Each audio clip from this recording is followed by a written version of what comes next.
Hello, everybody, and welcome to Strawberry Stadium on the campus of Southeastern Louisiana University, where not only for the Lions is it senior night, but it's time for the 36th edition of the race for the River Bell Trophy. I'm Logan Loving alongside Lucas Hill. And Lucas, not only is this going to be a bloodbath version of this rivalry, this is a game that has so much history, dating back more than 36 years. Yeah, it's an opportunity for Southeastern to be the third FCS team from the Southland Conference to get into the FCS postseason. The last 7 meetings, however, the road team has won the River Bell Classic.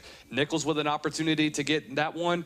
But hey, there is nothing better than rivalry week in the last week of the college football season. Yeah, and for Nicholls to pull off that upset, they're going to be relying heavily on the reigning Southland Freshman of the Year, Miguel Brock Jr. Yeah, Miguel Brock Jr. has played his best football up to this point. Him and Shane Lee both averaging over 130 yards a game the last 4 games of the season. That's been very critical for them, going on winning 3 of the last 4 games for them. He's going to be utilized a lot in the red zone, so you're going to see a lot of 22 inside the 20, and when you get in between the tackles, he's very hard to tackle. And on the other side of the ball, trying to mess up the game plan for Nicholls, just like he did last season, the FCS Defensive Player of the Week, KK Reno. Coming off of a 17 tackle performance against Incarnate Word, he's a guy that I've always considered to be one of the more underrated linebackers in the FCS. High football IQ, reads the offense really well, and very instinctive. He's a north and south kind of defender, and really is going to be a ball hunter the entire game. Yeah, and for more on the latest run to the River Bell Trophy, we're going to throw it down to the third member of our team, our sideline reporter, Marissa Porter. Marissa?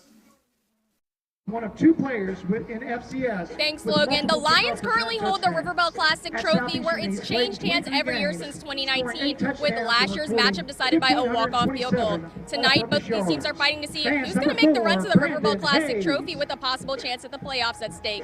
Back to you, Logan.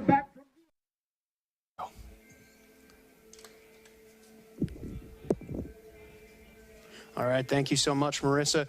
Like we said, it's the River Bell Classic, the 36th edition, 71 degrees at 6 p.m. We're coming up to kickoff. They're about to decide, well, they're about to do the coin flip at midfield. Lucas, you came into this game, you got some keys to the game. What do you got for us? Well, I mean, first of all, for Nicholls, I mean, you have to be able to control the line of scrimmage. I think you've done fairly well in the run game overall, but you haven't been able to finish. That's where you have to find your identity in the last game of the season. I think this is a great opportunity for them, and then you got to get physical with probably some of the best wide receivers that you've seen in the Southland Conference. I know Stephen F. Austin has something to say about that, but for Southeastern too, they too have to own the line of scrimmage. Controlling the tempo as well is going to be very key. Keeping this Nicholls defense on the field and just wearing them down is what's going to be very critical if they want to continue a potential repeat of the River Bell Classic. Southeastern won the kickoff. They elected to put their defense on the field, 7th ranked in the FCS in scoring. It's going to be Nicholls on the return. They're going to fair catch it inside the 5. And we're going to get our first look at the day, and Ian Rodrigue. Ian Rodrigue, a dual threat type of guy, took over during the McNeese game, and since then, Nicholls has won 3 of their last 4 football games. Seen a lot of production from him.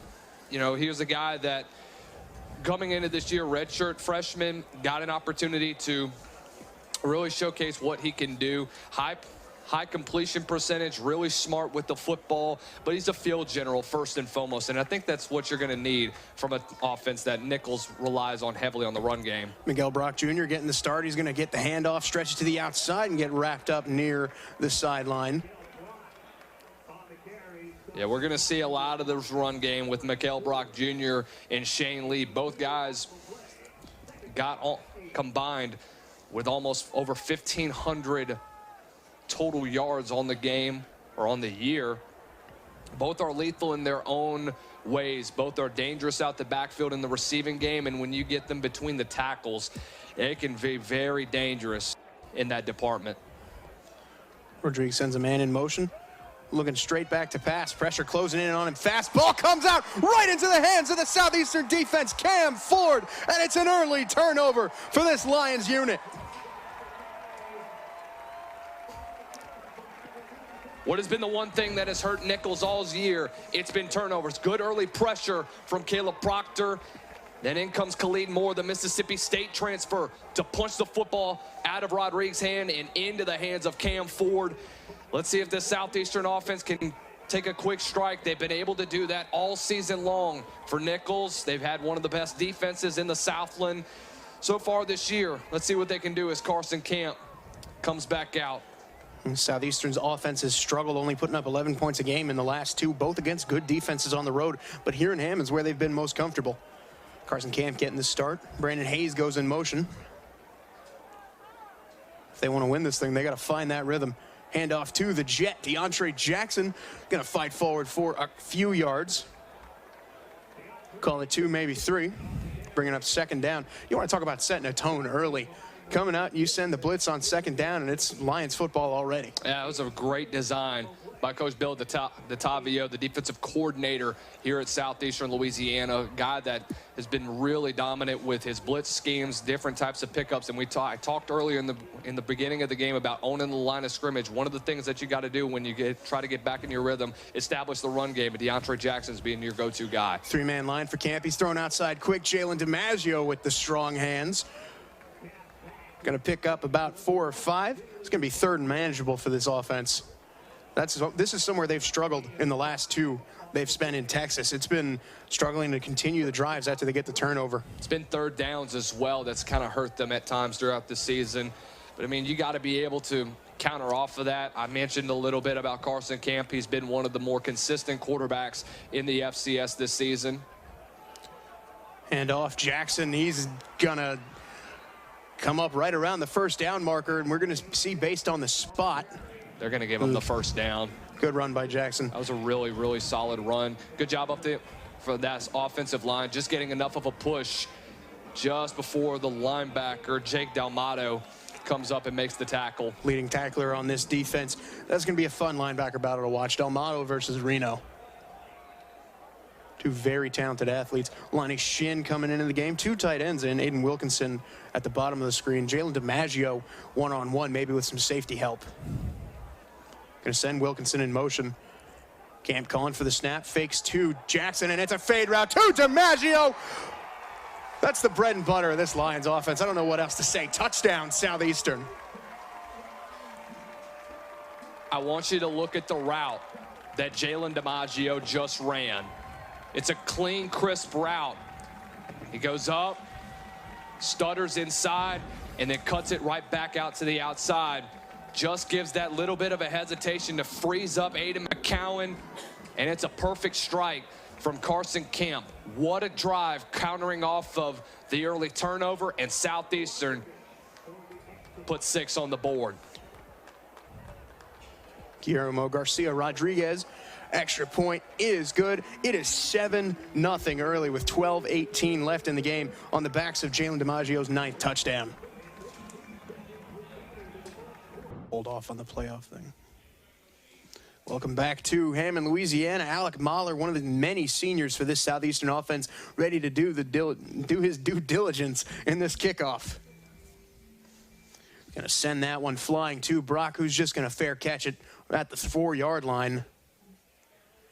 It's been an interesting year for Nicholls, coming off the loss of one of their longest tenured coaches in Tim Rebo. Now they're coached by longtime defensive coordinator Tommy Rybacki. Yeah, I actually saw Coach Rebo on my way back up here. Just an awesome guy and a big legacy that he left behind here at Nicholls, one of the winningest coaches in that school's history. But Tommy Rybacki, a very, very hard-nosed guy, a very smart defensive-minded coach, and a guy that I think is going to lead this Nicholls team to bright places. Look at this, taking the direct snap. Wildcat snap, and it's going to go up the middle for a good gain. It's another running back that's not on our depth chart. That's Shane Lee, the other running back that we've talked about. Like I mentioned, Shane Lee is the leading rusher right now for this Nicholls team. Over 800 yards of total offense so far this year. Also can be dangerous in the receiving game as well. Don't be surprised if you utilize him in a variety of different ways. Rodrigue QB power. He's got a seam to the left side. Going to put his shoulder down, get across the 40-yard line. Yeah, both of these running backs, Brock and Lee, came out of the same recruiting class. Brock, a sophomore, Lee, a redshirt freshman. That is a dangerous tandem for years to come. Thibodeau. Yeah, speaking of Thibodeau, Ian Rodrigue, what a story that has been. Coming from Thibodeau High School, you go on out right next door to Nicholls University. You do some, sat behind a couple of great quarterbacks. And here he is taking the starting role 4 games in. Snap to Rodrigue, straight drop, pressure coming. He's going to step up, step away, roll to the right side. KK Reno giving chase. He's going to force him to throw it out of bounds. The closing speed from KK Reno, my goodness. The strength of this Southeastern team is their front 7, and it starts with the big boys up front. You know, we mentioned earlier as well, Evan Aubrey has 3 sacks in the last 4 games of the season. He's really made a big impact as well, but KK Reno is a guy that I've already mentioned him as one of the most underrated linebackers in all of FCS football. Gonna see a lot of 0 tonight. He actually ruined the game for Nicholls State last year, getting an interception that led to the go-ahead field goal. Shane Lee bouncing off some tackles. He's going to pick up about 4 yards. Bring up 3rd and 6. You have got to wrap up these 2 running backs. They're very difficult to tackle. You can't just arm tackle. You've got to wrap them up, and you got to gang tackle as well. Yeah, Shane Lee, their leading rusher on the season, although it is close with Miguel Brock. And Brock is the leading receiver for this Nicholls team. Just an unbelievable tandem they've got back there. Yeah, 3rd down and 6. Lee staying in.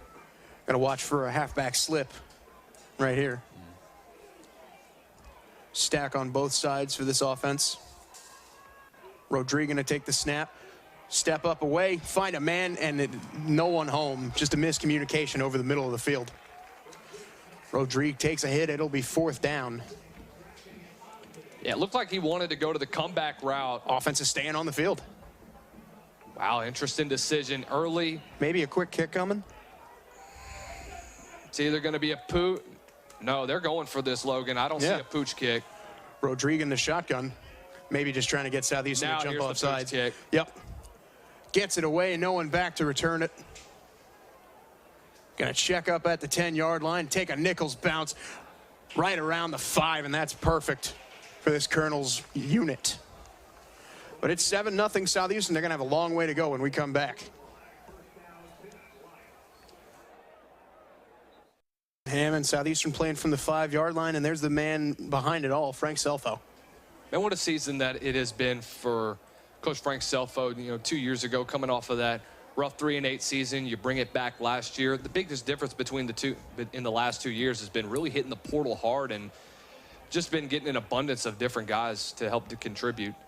Handoff, Jaden Henry goes down. Maybe the turf monster got him. But we were talking about this before the game, Lucas. Frank Selfo has never won a River Bell game at home. Yeah, dating all the way back to 2018. That was before Frank Selfo got here. Actually, that might have been his first year, actually. He's never won one here. Last time Southeastern won a home game against Nicholls, 2017. The road team has won the last 7 games in this rivalry. It's honestly amazing to see. Camp drops back to throw, swings it out to Jackson. He's dangerous in the receiving game. Going to stay on his feet, slip out of a tackle, pick up maybe a yard. It'll be 3rd and 8. And while the offense for Southeastern has been struggling, one thing you cannot deny has been their defense. They're top 12 nationally in scoring defense, top 10 in sacks, top 7 in total defense. They're allowing a little under 12 points a game against the FCS, which is another reason that they really should be considered for this playoff picture. Yeah, like I mentioned, this is an opportunity for a 3-bid conference league. When you talk about teams like Stephen F. Austin, when you talk about Lamar, both teams that are considered to be top 16 worthy, I have an opportunity to potentially host at least 1, maybe 2 playoff games, depending on the outcome. Blitz look, they're going to drop back. Camp pressure coming. He's just going to step up. He loves to run the football, and Carson Camp is going to pick up the 1st down. That's a great job of Camp working up the field, recognizing the late blitz. I love the late pickup on the corner blitz, being able to recognize that and steps it up and gets into the 1st down. I want you to watch Holden Karakowski a little bit, kind of get away from a little bit of a hold. It's just enough, and the referees don't see it. It's a 1st down for Southeastern. Hayes going across the formation. Camp gonna hand off. They're gonna fake the end around. Jackson's got room to run, and he's gonna trip. They're gonna mark him down just a couple yards past the line of scrimmage. A little bit chippy between Jalen DiMaggio and the man covering him. Anthony Rogers, redshirt freshman. But it's a rivalry game. I have an idea that they're gonna give a little bit more leeway in this one. Jaden Henry back in. He started the series. Straight up give to him. He's going to run into a wall of Colonels. They're going to push him past the halfway point to the first down. On the 28-yard line, be 3rd and 4.5. Definitely would like to see Nicholls come out in that same look they did on the last 3rd down. Would definitely like to send another man or maybe have a delayed safety come from in the middle of the field.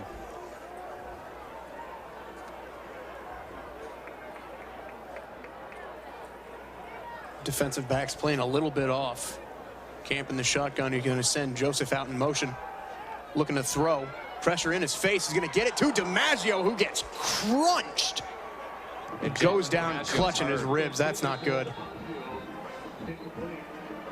He's holding on to his ribs. He got smacked right in the ribs. Hope sorry you just got the wind knocked out of him, but that was a massive hit by 2 Nicholls defenders sandwiching DiMaggio. So number 27 for this defense, Peyton Talley, grad transfer. That's a heck of a hit from Peyton Talley too, but we hope Jalen DiMaggio is all right. Definitely would be a significant loss for Southeastern if he's unable to go. And I want to mention this too. He has the check. Carson Camp has the check down to Jaden Henry too, and if he looks his way, he probably has a first down. DiMaggio back up on his feet, walking off under his own accord. That's something you like to see. Hope sorry just got the wind knocked out of him. Gonna catch his breath on the sideline. Punt unit coming on for Southeastern. But you never really know with Frank Selfo's special teams whether they're actually going to give it back to the other team on purpose. Quick shift here. And they are going to punt it, but we're going to have a flag procedural penalty. False start, number 24, offense, 5-yard penalty, 4th down. Head referee James Brookhart making that announcement. Going to back Southeastern up 5 yards. And that's a really good defensive series for Tommy Rabacki and this Nicholls defense, being able to get off the field.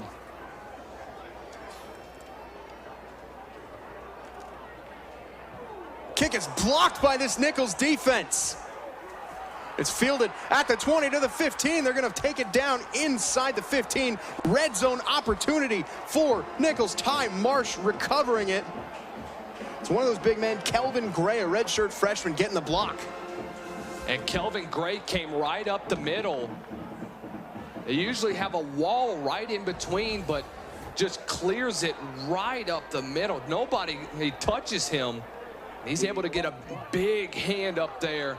And Nicholls sitting pretty inside the red zone for their third offensive possession.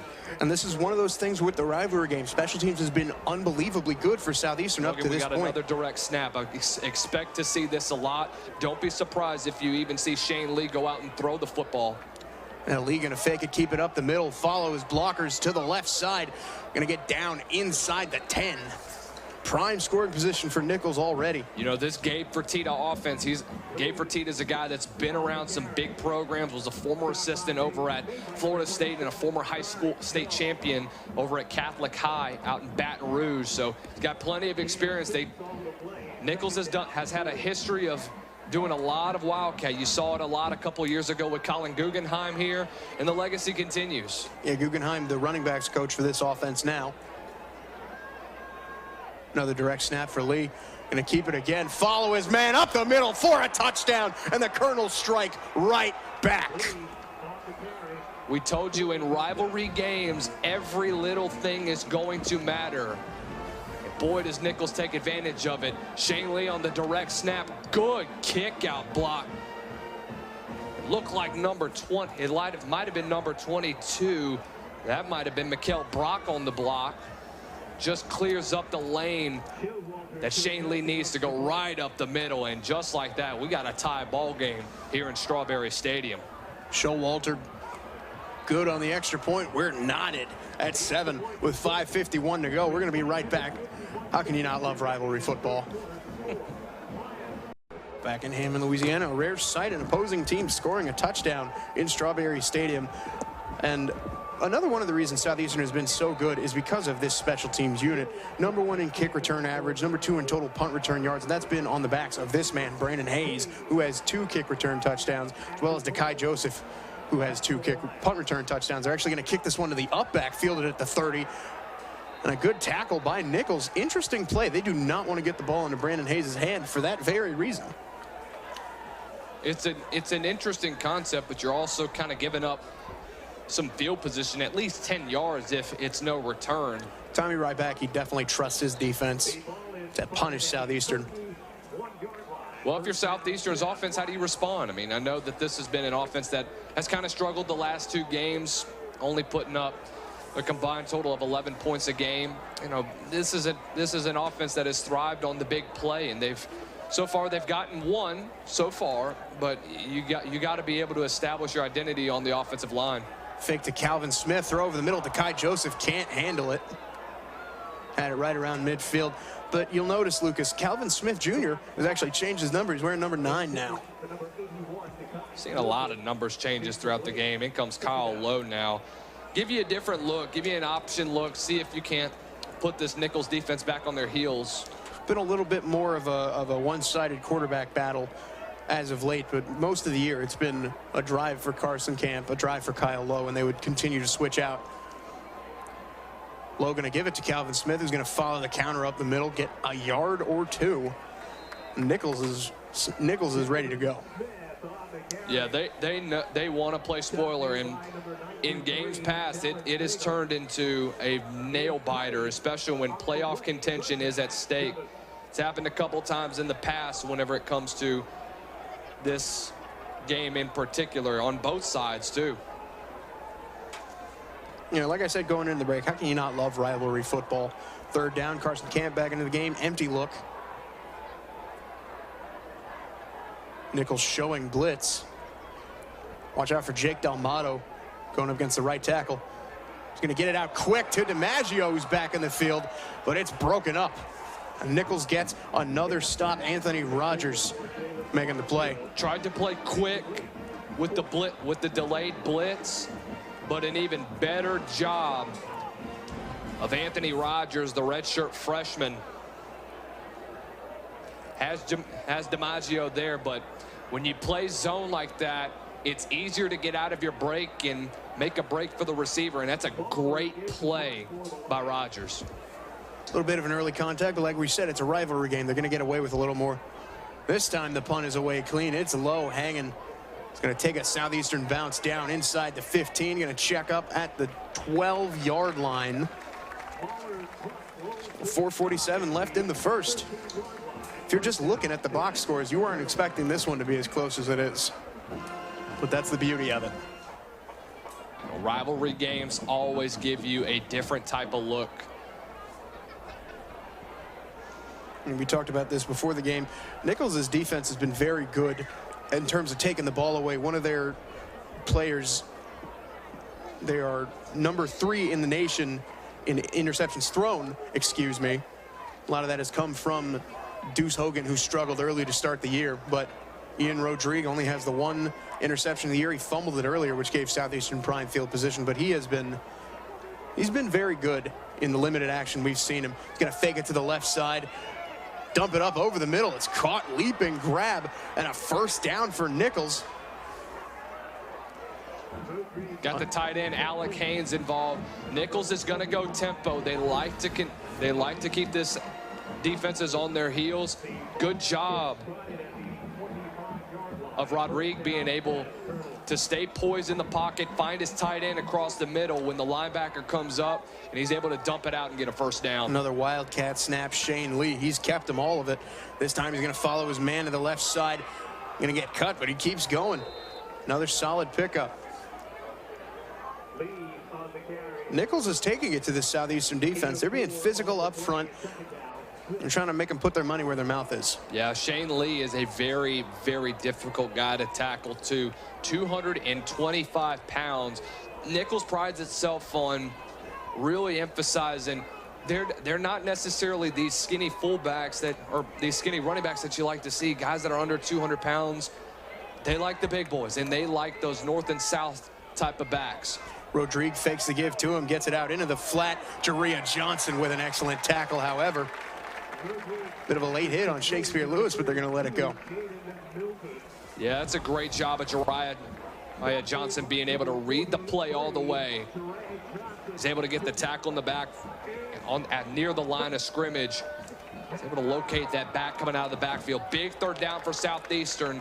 Can you get off the field, and can you find a way to shut down what has been a pretty consistent Nicholls offense the last 2 drives? Josh Randall, pass rush specialist, in another one of these seniors, is looking to make an impact tonight. Rodrigue fakes the give. Pressure coming from Caleb Proctor, who just lays him down. FCS All-American for a reason. You know, you were talking about Josh Randall being a pass rush specialist. Caleb Proctor, I would say, is even better coming from the interior. Look at his hands. Being able to forklift off of that guard, and he's able to get into the backfield, and Ian Rodriguez just has to take a seat. Big third down stop for this Southeastern defense. One of the best FCS defenders in the nation is Caleb Proctor. That's a low punt. Joseph going to back up. He's going to field it on a hop and take it to the right side. He's really good at this. Dekai Joseph cuts in at the 40, takes it to the outside, and he's going to get tackled at the 45-yard line. He has a couple of punt return touchdowns on the year. He wanted to bring that one back too. But that's the danger of this Southeastern team. They're not just really good at offense or really good at defense or really good at special teams. They're pretty good at all 3 and even better on defense and special teams. You have a playmaker for all 3 phases of the football game. Now for this offense, I mean, so far, Jalen DiMaggio, it's been your #1 target all year. It's only just that got that 1 catch or 2 catches. Ever since then, after the first drive, it's only been targeted twice since then. I know it's still early in the game, but you want to target your #1 guy very early often. Lowe fakes the give, keeps to the right side. He's going to get wrapped up quickly. Number 45 for this defense, that's Alex Villavasso, redshirt junior. Camp checking back into the game with Kyrie Paul and DeAndre Jackson. Man, this Nicholls defense is all over the field, and they have been for the last 4 games of the season. They're very physical, and they show it on full display on film. You know, I watched a lot of what they play. They play the same 4 defensive linemen. They just have no quit in them either. Extra man coming in. Good block for Kyrie Paul out in front. And Paul going to take it to the other 35-yard line. That's an excellent block by the senior receiver, Jordan Williams. That great job of Kyrie Paul being able to slip out of that tackle on the quick slip screen.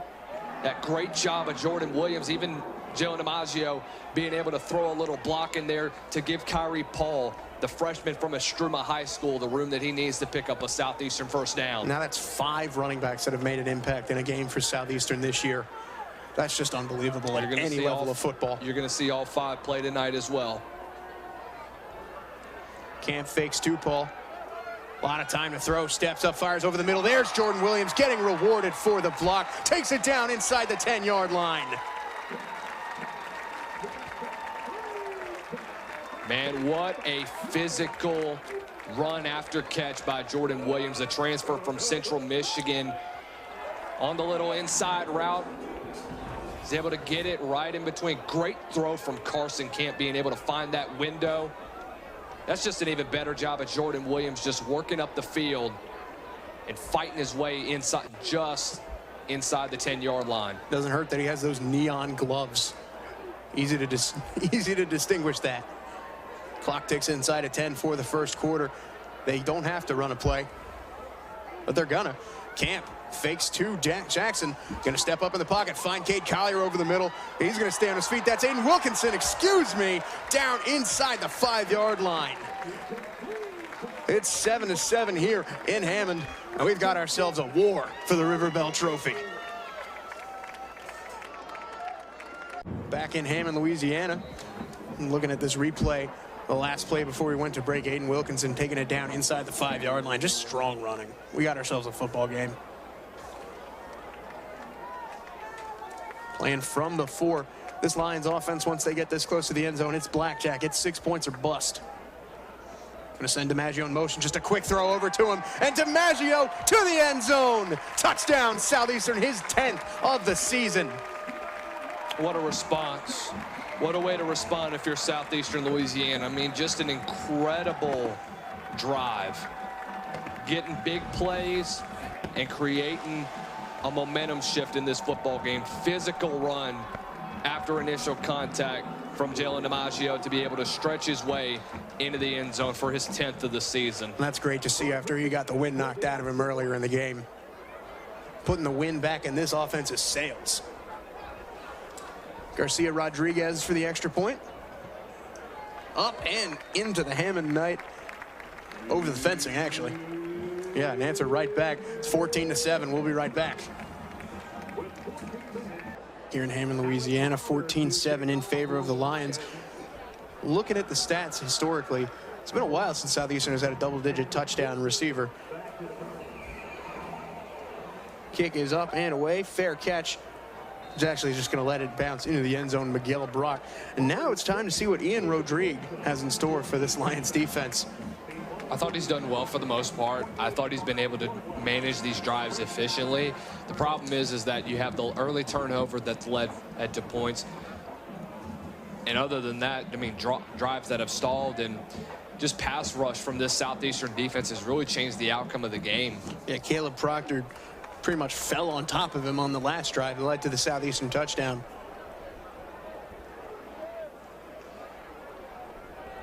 In the pistol with Brock, and actually send him to the side. Takes the snap, looking to throw back to the left side, caught over the middle. Good tackle by, take a wild guess who, KK Reno on the spot.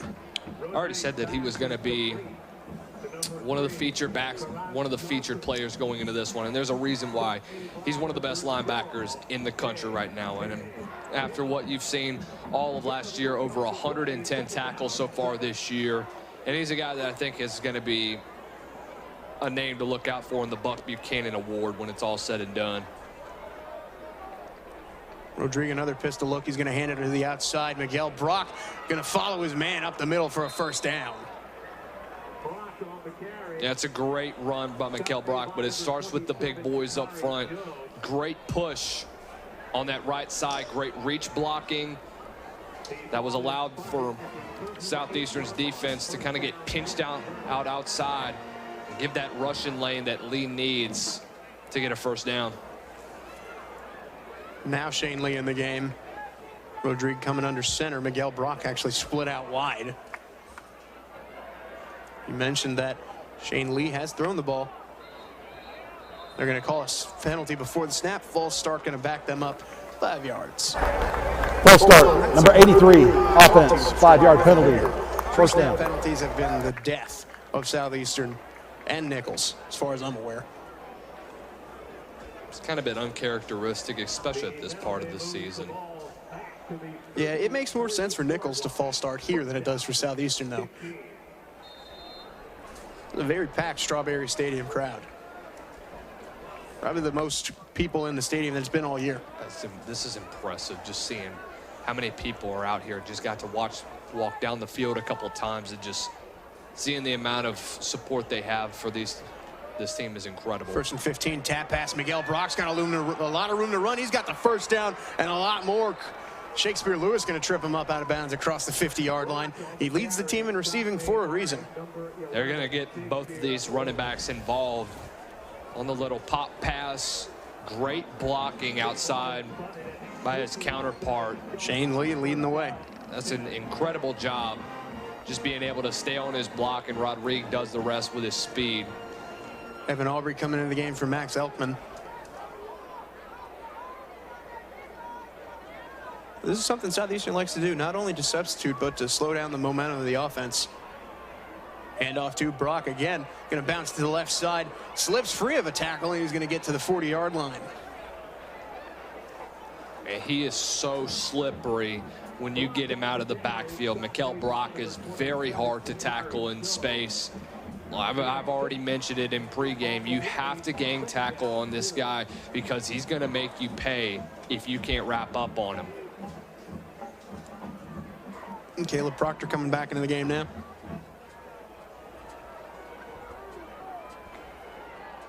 And imagine with a game of this magnitude, this is 4-down territory already, even if they don't pick up the first down. Fake two, Brock, pressure coming. He's going to step up, and he's going to go down. Jakiri Jones coming on the safety blitz. It's a great job of Jakiri Jones coming up from his safety position, able to keep contain of Ian Rodriguez and being able to get the sack. Second time Rodriguez has been put down in this game. Good job coming up kind of off the edge, and just an incredible job of being able to step up, able to maintain his composure and maintain that containment. Third and 4, pop to Brock. He's going to cut back. That's not really going to do much for him. But like I said, it's a rivalry game. It's the end of the season. It's 4th down. And I can only imagine this offense is staying on the field. Yeah, especially in a game like this. It's a massive one for Nicholls. You've seen Southeastern go for it on 4th down. This is another early 4th down opportunity for Nicholls. Don't see them doing a little delayed punt from their quarterback once again. I see them being potentially with a draw or a quick pass.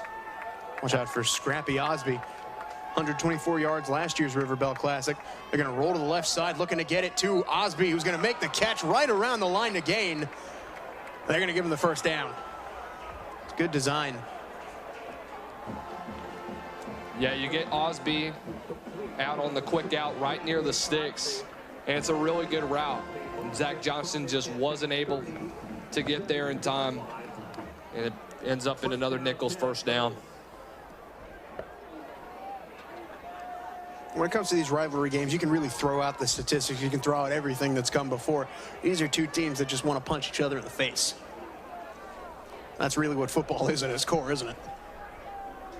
Shane Lee in the backfield. Flea flicker from him. Rodriguez looking to throw over the middle. And it's a tough grab and a penalty coming in after the hit.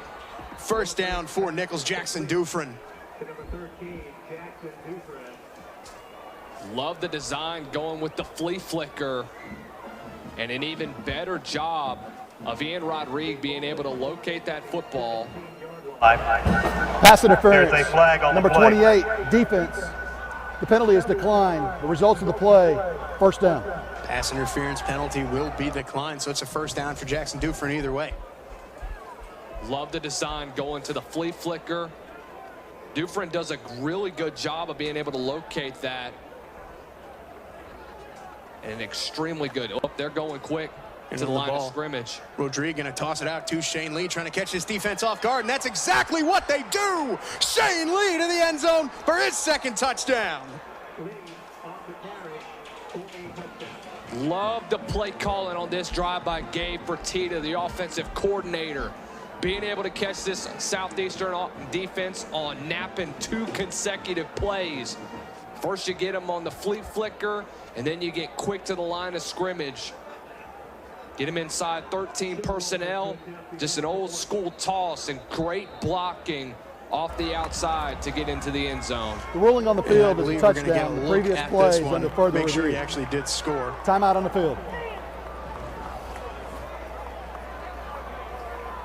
Great reach blocking across the field. And that ball crosses the plane. That's a touchdown, Logan. Yeah, not only that, Lee's foot just smacked it. It's 14-13 temporarily. We'll come back and get that ruling. Back in Hammond. Back in Hammond awaiting the ruling from the head referee of this crew, James Brookhart. Alongside Philip Anaya, the umpire, James Hussey, the line judge. We're getting another look at this. Certainly does look like he scored from the angles we've seen. Yeah, that ball crosses the plane. This is a touchdown, Logan. This shouldn't be taking much time at all. Caught Southeastern napping.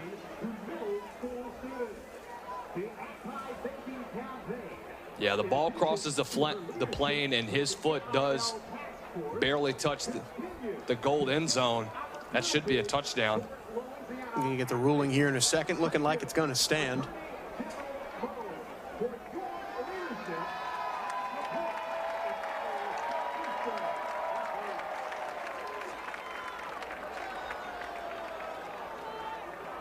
Crowd is cheering because there was a little mishap with a dog on the field. Took a little time to relieve himself during the break. No. Cheering for the trainer. After further review, the ruling on the field was upheld. Touchdown. Yeah, they're not cheering because of the overturning on that call stands. It's a touchdown for Nicholls. How many times have you seen a dog just relieve himself on the field? Oh, it wasn't P. That's even worse. It is so much worse. Extra points up, straight over the scissor lift. It's good. We're knotted at 14 with just under 10 minutes to go. Play calling has been really good from Gabe Fertitta the last couple of drives. Boy, Logan, do we have a ball game on our hands here in Hammond. Yeah, and should Southeastern win, they definitely have a case for a playoff picture. But outside of that, there's two really good teams ahead of them in the FCS rankings right now. Lamar, one of 5 teams with 2 top 15 wins, excuse me, one of those being Southeastern. They've got 8 FCS victories, playing for their winningest season since 1949. They got a win over UTRGV, number 11 nationally in third down defense, and strong numbers in scoring in total. They've got a resume and a November profile that definitely mirrors a playoff team. But we've got our Southland automatic qualifier, Stephen F. Austin. First time they've been conference champs since 2010. Nicholls going to pooch kick it again. This time Brandon Hayes going to field it on the run. Going to cut to the left side, and Brandon Hayes still on his feet. We can see him run, and he's going to go down around the 30-yard line. Whole lot of running for a whole lot of nothing. I mean, you were able to get past the 30 a little bit. Wouldn't necessarily say nothing, but I mean, when you have speed like what he has, it's hard to not trust yourself whenever you get on the return. Ends up in a 10-yard return, so it's definitely gives Southeastern more favorable field position, but that's the speed that Brandon Hayes possesses. And I know that there's been a lot of college coaches that I've talked to over the last couple of weeks that have mentioned Brandon Hayes as probably the most dangerous player on this Southeastern roster. Yeah, at any point he can change the game. Kyle Lowe in now, playing from the 32. Looking to throw quick over the middle for Aiden Wilkinson, who's going to slit free, get close to the first down. Probably going to mark him half a yard short. I'll tell you what, Aiden Wilkinson's role in this Southeastern offense has evolved so much over the last couple of weeks. Get him out into space, and he is very hard to tackle. The sophomore coming from Central Louisiana out in Baton Rouge. Yeah, if you came into this game expecting a one-sided affair, you don't know Southland football. Lowe going to keep it to the left side, pick up the first down. Lowe stays on his feet. Kyle Lowe in the clear across the 40, shoved out of bounds. Probably his best run in a few weeks. Yeah, Kyle Lowe finally getting his feet back underneath him in this offense, really turning a new leaf in how he's developed overall. Really good run on the design behind option. Really good blocking from Kate Collier leading the way. And if Anthony Rogers isn't there, he's taking a house call. Was the leading rusher on this Lions offense for a good long while this season. Hayes in motion, tap pass to him, and here's some of that danger. Brandon Hayes is going to pick up about 7 yards. And that's without being touched. I think now at this point in the game, this is where you're going to see Southeastern really start to see more of a different look. Start to go more up tempo. Really good run from Brandon Hayes. Good blocking by Calvin Smith, being able to clear a little bit of a hole for him. He gets Southeastern near the 30. Carson Camp back in the game now. Calvin Smith right beside him in the backfield. 2nd and 3 call it. Around 8 minutes left in this second quarter, excuse me. And off to Smith up the middle, and Calvin Smith with room to run. Calvin Smith strong. Up, down, inside the 10. They're going to mark him right at the 10, actually. Man, is Calvin Smith a dangerous runner or what? Just an incredible run from the freshman who's had a dominant start to the season. Man down for Nicholls. We're going to take another look at that run. Watch the hole just opened up. Almost like the Red Sea parting. Good job by Logan Potter, number 78, and Riley Witten, number 65. The two guards who have had a really phenomenal season at their respective positions, being able to really lead the charge on this Southeastern Russian attack that has dominated the last couple of weeks. You know, we've talked about Calvin Smith a little bit over the season, but his running style reminds me so much of NFL great Adrian Peterson. Yeah, he's very upright when he runs, and when you get to the second level, his acceleration and his initial burst is out of this world and very impressive for an 18-year-old kid.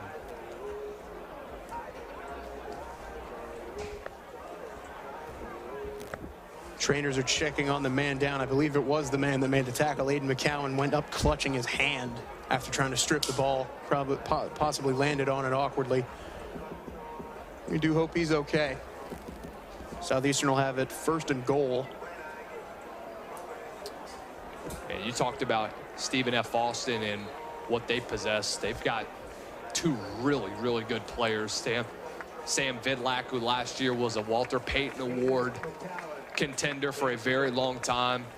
You've also got multitude of different receivers that he can throw the football to. In fact, one of them, Kylan Harris, was projected to be a Senior Bowl contender this year. I know I'll be making my rounds to the Mobile, Alabama. I'm really excited to see really the Southland Conference represent in the Senior Bowl. And there's going to be a lot of players from the Southland at that bowl. You've got at least 2, maybe 3 at this point in time, and this is in the preseason that they're on the top 300 list for the Reese's or for the Panini Senior Bowl.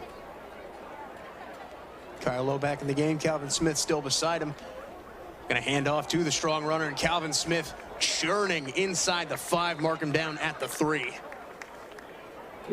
Just going to ride his back until he gets in, but he comes up limping there. That's not ideal. Yeah, looks like he got his ankle twisted up at the bottom of that pile. Going to see a lot of 22. They want to go fast, and they want to keep this Nicholls defense off the heels. It's a really good run. Very patient runner. Yeah, right around there, his ankle kind of gets twisted up at the bottom with some of the defenders and his offensive linemen falling on him. We're going to get a timeout. Nicholls is going to call timeout. Yeah, they weren't set. Doesn't look like they were set up properly. Just chaos near the goal line. It's actually a Southeastern timeout. It's 14-all. We'll be right back in Hammond.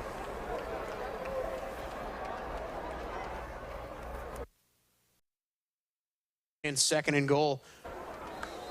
Heavy box look for Nicholls. 2 tight ends motioning to the other side of the line. Jaden Henry, the power back in. Just going to give it to Henry, who's going to put his shoulder down. Extra effort. They're going to mark him down at the 1. Nicholls says the ball came out. Southeastern wants a touchdown. It was picked up by Logan Potter, one of the offensive linemen. He's in the end zone. Conflict of interest here for both teams. But it looks like they're going to mark him down at the 1 after they're going to say forward progress was shut down at the 1. Going to be 3rd and goal from the half-yard line. I can't imagine they're going to kick a field goal here. He was down too. I'm expecting for DeAndre Jackson to get this football. Oh, it's going to be a false start on the right tackle, and that's never what you want to see. Got going early. Noah Devlin couldn't hold his water. Ball start, number 61, offense, 5-yard penalty. Put down. And another pre-snap penalty. We talked about this already. Yeah, those things hurt you down the stretch of a football game, and especially when you're that close to the end zone at the 1, you just can't have things like that. Lowe looked like he was about to change the play and audible to something different or a different protection, and Devlin just couldn't hold his water. Big 3rd down. I'm liking the matchup that I see. Now Nicholls wants to take a timeout. Timeout. I Nicholls. was liking the matchup. First charge of the Jalen first half. DiMaggio wanted the football 30 seconds badly. late. Yeah, I was looking at the matchup between him and Greg Jackson. He has about 3 inches on him, and if they throw a jump ball to him, it's a great play call. Yeah, that would be his. That could have been his 3rd touchdown in the game, but we're going to get second time out of the half called for Nicholls.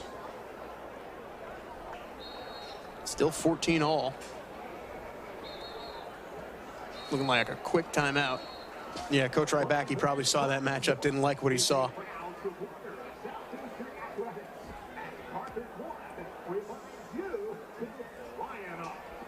Well, we're coming out. Look out for DiMaggio again. They're going to play a little off this time. Yeah, this time. Yeah, they're not man this time, but I'm definitely looking out for something in the middle. Quick slant, maybe. I wouldn't be surprised if they run that same screen again that they've gotten the touchdown on the previous drive. Looking to throw the fade route to DiMaggio. He's got the football, and he's got another touchdown. 3.5 for Jalen DiMaggio. I don't know what else to say about this kid. That is 11 on the year, 3 before we're even 2/3 of the way through this 3rd quarter. 50-50 balls, 100% Jalen DiMaggio. I told you that they were going to run a go route in the back of the end zone, and a great job going up against the leading interceptions leader in the Southland Conference in Lawrence Sullivan, and a great job of DiMaggio being able to locate the football and get that After foot the in play was bounds. over, unsportsmanlike conduct, number 89, offense, his first of the game. The penalty will be enforced on the kickoff. The results of the play is a touchdown. Touchdown's good. Unsportsmanlike conduct going to be tacked on in the kickoff. Yeah, a lot of extracurriculars in the back of the end zone. It's as a well. rivalry game. Let's let the boys play. Garcia Rodriguez for his 3rd extra point. Up and good. It's a slugfest. Under 6 minutes to go. Southeastern's up 21-14. You know, Logan, we were in for a battle to start this football game. We knew what was going to happen. Loved the route, the little stutter and go in the back of the end zone, and Jalen DiMaggio is able to get that back foot in bounds and put this game in a 21-14 battle. All 3 touchdowns have been accounted for by number 1, who's been the number 1 playmaker for this Southeastern Lions offense. One of the best receivers in the Southland Conference. Yeah, he's just a junior right now. I can only imagine how incredible his senior season is going to be next year. To say he's going to be on the Senior Bowl list, I think that's an understatement. I think he should be on the draft day list. This kid's unbelievable. And a kickoff from the 20-yard line, so prime opportunity for Nicholls to get a good return, get some momentum going. Their scoring drives have been aided by great runs. That's what we thought coming into this game, the run game for Nicholls. Southeastern's offense has finally seemed to find some kind of rhythm through Jalen DiMaggio. He's accounting for the last couple of weeks where the offense has struggled. Mahler, the senior, to do the duties. It's a low kick. That one's going to zip to the 20-yard line. Fielded at the inside the 10 by Brock. He's got room to run, but it's going to end up being around the 25-yard line, and he's still churning, actually, out to the 20, out to the near the 30. So about 4 yards of field position were they to just let that one skitter into the end zone. But Brock, solid return that time. And now what can Ian Rodriguez come out with? Yeah, I thought he's done well just managing this football game, being able to be smart with the football. Haven't seen him throw any interceptions so far. In fact, his first interception of the year was last week whenever Nicholls played. Really good return. Yeah, Ian Rodriguez has been a much-needed breath of life into this offense. I wouldn't be surprised if you take a one-on-one shot going up against Blaine Delahousie on the other side. We're actually looking down near Zach Johnson, but it's actually a slip for Scrappy Osby. Takes a hit from Carter Hanberry, just found the hole in the zone. Yeah, Scrappy Osby has been one of those guys that it's like it's in his name. He's been a scrappy receiver, just being able to get yards after catch and being able to get free on these little routes. Gabe Fertitta does a really good job of these different route concepts that they come up with in practice, and they execute to perfection. And Scrappy Osborne is one of those guys that's been able to do just that. Yeah, he had 124 yards receiving in the River Bell Classic last year. Almost won the game for Nicholls. Motion for Osby. They're actually going to give it to Shane Lee, who's been the go-ahead man for this offense. Ahmad Bradley, excuse me, that is Khalid Moore coming up frustrated about the loss of his helmet. Yeah, Khalid Moore had his hands in his face. I think that's a flag down there. Or maybe that's a glove. Yeah, that is, actually that's the skull cap for. Yeah, his hands were in his face mask. I was really surprised none of the referees even saw that. Yeah, that's definitely frustrating. Whenever a helmet comes off mid-play. Typically, they stop the clock, too, whenever a helmet gets off, but I might be mistaken. But again, it's a rivalry game. A lot of things are going by. Motion for Brock. They're going to hand it off to Lee again. And Shane Lee in the clear. That's not even Shane Lee. That's going to be a touchdown for Nicholls. Another long slip for this offense. That time, it's going to be Corey Warren Jr. out of Pearl River, Louisiana.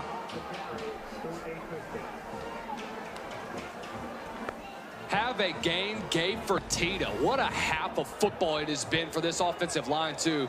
Get him on the reach blocks, and a great run by Corey Warren being able to hit the sideline, work the numbers, get to the hash, and 30 yards later, Nicholls has just tied this football game up. Most points scored by an opposing team in Strawberry Stadium since 2 months ago when UTRGV came to town. And I mean, if you thought you were getting a one-sided affair coming into this game, you don't know the history of these two teams. It's 18-17 in favor all time in this series for Southeastern. Flag down, false start, going to back up the extra point a little bit. 4:17 left in the half. Southeastern gets the ball in the third quarter. Extra point is up, and it's good. We're knotted at 21. The rushing game for Nicholls has been undeniable.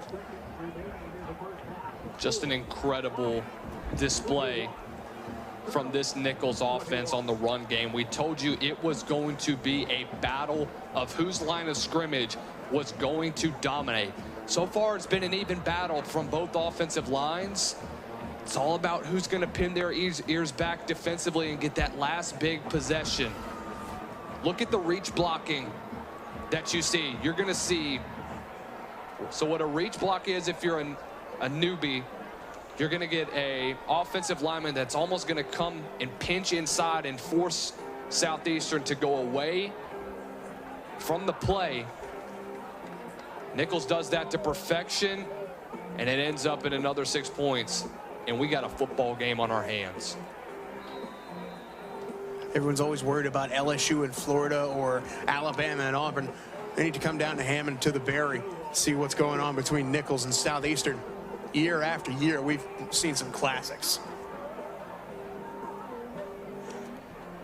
Another short kick this time. It's going to find Hayes again.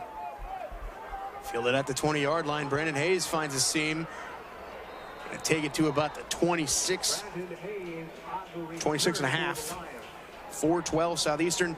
Carson Camp hoping to put a drive that'll take the rest of this clock out and get him into the end zone so they can try to 2-for-1 coming out of the half.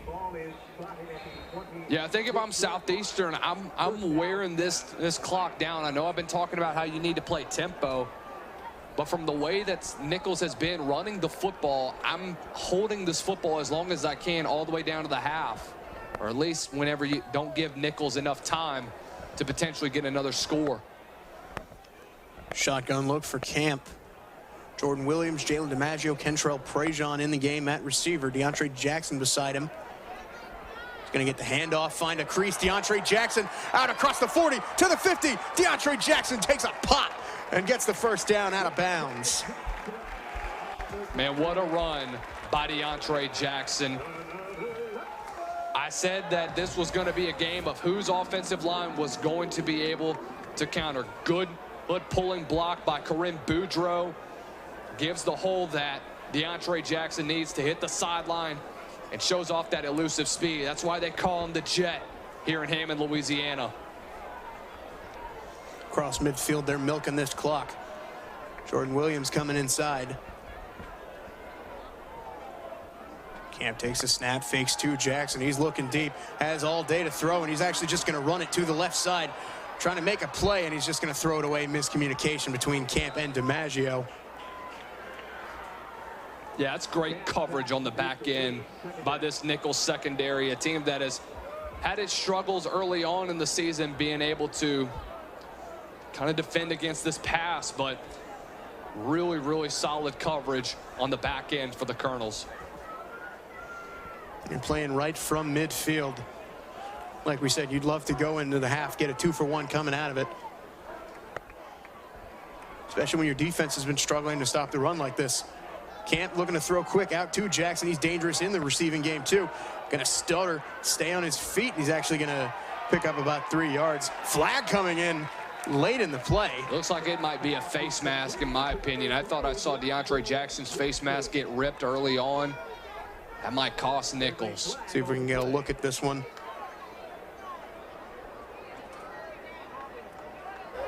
Personal foul, face mask, That's number 9. exactly what it's going to be, Lucas. Penalty is 15 yards added at the end of the play. Good call, my Automatic first friend. down. First down for Southeastern. And in a game like this, I get the tensions are high. I get that it's heated, but that's just not a mistake you want to make. Yeah, you've seen a lot of them early on in this football game. Good slip by Jackson.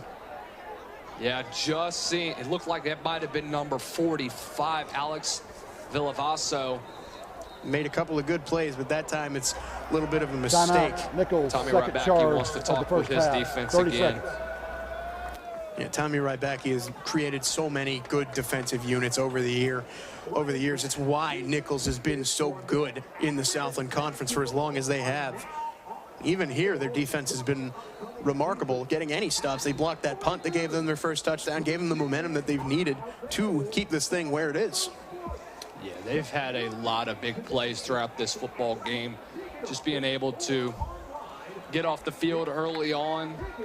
I mean, since then, though, we could be in for a firefight. I know the over-under from many betting sites said it was going to be about a 45 or 50-point ball game. Hope you bet the over. We're about to pass that in the first half. Camp fakes to Henry, looking to set up that screen. He's just going to throw it into the dirt. Good play that time by the Nicholls defense. Dominic, excuse me. It's Dominic LeJudis causing the havoc on defense that time. And a little tongue-tied. Shotgun now. Henry still in the game. This is prime position for Southeastern to strike. I can't imagine Nicholls wants Jalen DiMaggio to beat them again. Yeah, I'm looking for something over the middle.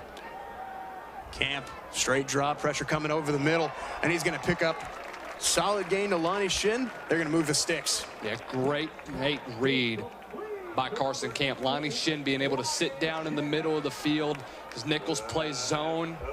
He's able to recognize that, and he gets the first down out to the freshman tight end. Creeping up on the 2-minute timeout.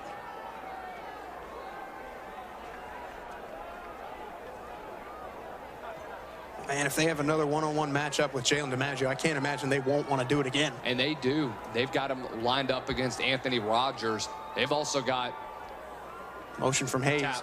Fake tap to him. Looking downfield for the end zone. Jump ball. Collier the target. Little too high. Good coverage that time for the defense for Nicholls. Ty Marsh, redshirt freshman safety. Good coverage on the back end. Tried to fake the screen. Had Kate Collier in a pretty good situation, but just a bit overthrown. Has it down a little bit lower. It's going to be a tough catch, but really good coverage on the back end by Ty Marsh. Kyle Lowe in the game now. Probably be the last play before the 2-minute timeout. He's going to fake it to Jackson, and Kyle Lowe going to keep it. He's got room, and Kyle Lowe has got himself a touchdown. Man, what a run by Kyle Lowe on the direct quarterback keeper. Man, this offensive line and receivers and the blocking has had a heck of a game. Good block by your tight ends, Aiden Wilkinson and Kate Collier, to give you the room to scaper into the end zone. Now you're wondering if your head coach right back, the offensive coordinator as well for Nicholls, what do you do with this ball when you get it back? Because you've got time. You've got a timeout. If you can get into this half tied, that's better than what anybody was expecting coming into this thing. Garcia Rodriguez. Rush up the middle, but the kick is good. It's 28-21. This looks like a final score already. I mean, my goodness. You get you're faster than your defensive end if you're a quarterback. Good decision, because the defensive end kind of sinks in on the fake zone. Kyle Lowe's able to read that all the way and finds the open field with help from his tight ends to get into the end zone. And for Kyle Lowe, that's got to feel really good for you. Yeah, really, really heck of a last couple weeks it's been for Kyle Lowe and his family with the loss of his grandfather, the former San Diego Charger, great Woodrow Lowe. Just an incredible, unbelievable last couple of weeks. I actually talked with Kyle throughout the week. I asked him how he was doing, and you know, to the Lowe family, our condolences for sure. Absolutely. Absolutely. It's 28-21. Alec Mahler looking to do it. Kicking off from the 35. It's up, and it's going to go through the end zone. Nicholls going to get the possession back. If you're this Lions defense, you struggle to stop the run, but now Nicholls is probably in a position where they have to throw the ball. I don't know, Logan. I mean, you've had plenty of success so far in this football game running the football. I would continue. If it ain't broke, don't fix it. That's been what Nicholls has done most of the year. They've been really successful running the football. I'm continuing to put my foot on the gas pedal and keep it up and run the football behind my big offensive line that's had a heck of a game. We've got one timeout, really two with the 2-minute timeout. Even a field goal is better than nothing at this point in the game, but they want blood. They want 6. Rodrigue taking the snap. He's looking to pass. Pressure coming up the middle. He's going to step through it, looking for Osby, but he's going to overthrow him. Yeah, that's great pass rush by Evan Aubrey and Caleb Proctor on Rodrigue. But if Rodrigue is able to put that one on the money, he's got Scrappy Osby open on the deep post. That would have been a touchdown. Had an 84-yard score that put him ahead in the River Bell last season. Looked like it might just be enough. That time they couldn't connect. 2 minutes, 6 seconds. This is probably the last play before the 2-minute timeout. I've said that a few times now. They're just going to hand it off up the middle. Miguel Brock going to pick up a few yards. There we have it. We've got the 2-minute timeout. It's 28-21. It's a fireworks show here in Hammond. Don't go anywhere. We're not even close to the finale. River Bell Classic, don't we love rivalry week? God bless. Heated action on a not-so-hot Hammond night. Rodrigue on 3rd and 7. Looking to keep this one alive. Looking to throw back a screen. And just excellent play that time by Southeastern's defense. Ja'Kyrie Jones. We've said his name a couple of times. You know, Ja'Kyrie Jones has played like an all-conference defensive back majority of the season. What a great play coming off of the quick screen. Going to get a timeout from Frank Selfo. Caleb Proctor putting the pressure right in his face. Even better job of being able to recognize it all the way and get out of his break, get underneath that wide receiver, just scraping across, and immediately meets the receiver in the backfield. Loss of 5 yards almost that play. That's a massive stop if you're Southeastern. You haven't been able to really stop much of the run game from Nicholls, and looks like you were right, Logan. They did pretty much throw the football a good bit on that drive. Really surprised that they didn't go back to the run game. Now look out for Dekai Joseph. He's already got 2 house calls on the year, one that got called back against Northwestern. He would love to have his 3rd. Southeastern full rushing the punt. Joseph going to step up, field it, and he's going to get hit immediately. Great coverage by Nicholls. Minute 46 left in the half. And this is pretty much the same situation as the last drive. If you're Southeastern, you've got one timeout. So does Nicholls. You can bleed this clock as much as you want to, and you get the ball to start the second half. That is I'd call that that's a 3-for-1, basically, with how they've done this, the end of this quarter. That's a big opportunity for them to go up 2 possessions. In a game like this, that means the world to a team like Southeastern that has struggled offensively the last 2 games, really coming alive and really opening up the playbook for Carson Camp and Kyle Lowe. Shotgun look. Jaden Henry in with him. Camp stepping away from the pressure, rolling to the right side. He's going to get it away before he goes down. Carson Camp rolling around on the ground. You know, he got hurt. You know, he had his ankle rolled a couple weeks ago against Lamar. He'd been dealing with that, you know, going back last week to UIW, but looks like he is fine. A little bit of frustration added with the pain. Got his ankles wrapped up really tight. Empty look.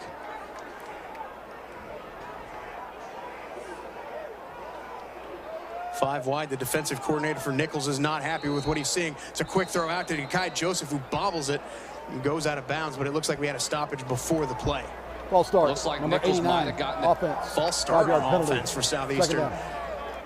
See, I thought Nicholls was able to get the timeout right before It's interesting. the half because it did not look like they wanted to go full house. It looked like the secondary wasn't really set up all the way. I'm going to need another look at that if that's possible. It's an interesting situation. I didn't really see much movement, but they threw the flag. Camp coming out empty anyway. Minute 39 left in the half. Last thing you want to do is put the ball back in Nicholls' hands. Five wide look. Camp can throw it wherever he wants to. They're sending 4 men. Creative blitz, but he's going to throw deep for Joseph. Pinpoint accuracy, but it goes through his hands. That's a tough one for Kai Joseph. He has that football on the deep route. Just unable to corral it in. It's a good throw from Carson Camp. Kai Joseph's just got to catch it. It's 3rd and 15 now. And if you're Coach Rybacki, you could get this ball back. You could tie this thing up again. You talk about momentum shifters in this football game. This is a massive one. If you're Nicholls right now, this is an opportunity for you to dial up some pressure, be able to get off the field. Timeout. Get a timeout from Southeastern. Final charge calling his timeout last one of the first half. 30 But seconds. 3rd and long is not unfamiliar for Southeastern. They've converted a 3rd and 30 on the year. They've converted 3rd and 17. They've converted just about every down and distance you can see. Yeah, they've been one of the best in 3rd down conversions. Actually 3rd in the Southland Conference in 3rd down conversions right now this year. Carson Camp coming off the field now. Yeah, it's a really good throw from Kai Joseph. He's just got to be able to corral that football in all the way. Kyle Lowe coming into the game now beside DeAndre Jackson. I wonder if this is going to be a QB keeper. Try to run some clock. They're loading the box right now. I wouldn't be surprised if they send the house. They're going to send 3. They're going to hand it off to DeAndre Jackson, who makes a move. And wait a minute, DeAndre Jackson slips free. The Jet on the move. Down inside the 30. They hooked his face mask, and that's going to be 15 more. Anthony Selfo pulling out all the stops. DeAndre Jackson, you talk about momentum shifting. That shifts the game. I mean, what a run on 3rd and 15. Looks like it's just a draw. But DeAndre Jackson does a great job of being able to slip off of the tackle, being able to work back towards the middle of the field. Personal and he foul. gets into the end Face zone mask, number for 9. an easy Defense. first Penalty down is for half the distance to Southeastern. the goal. Tackle 10 more Automatic first or down. 15 more with it as well. And just like that, Southeastern back into the red zone. That's why you call those kind of plays in that kind of situation. DeAndre Jackson is just a game changer for this Lions offense. Jaden Henry checking into the game now.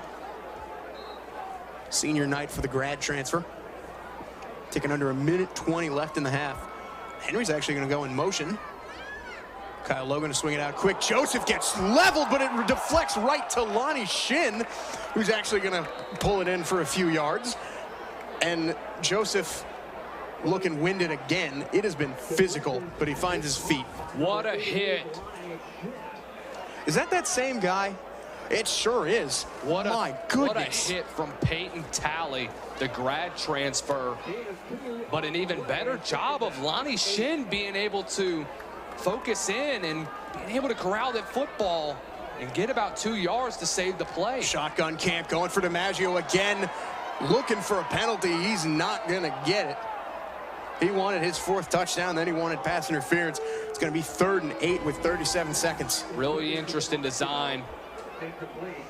Physical play. Yeah, I thought it was hand fighting on both sides. Anthony Rogers with some good coverage. That was really close to from that being a potential pass interference and that ball being placed inside the 5.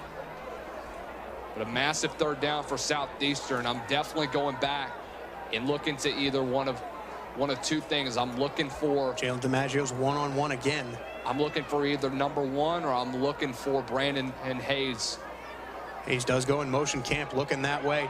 Going to roll the right, throw it to the back of the end zone for DiMaggio. A little bit too high.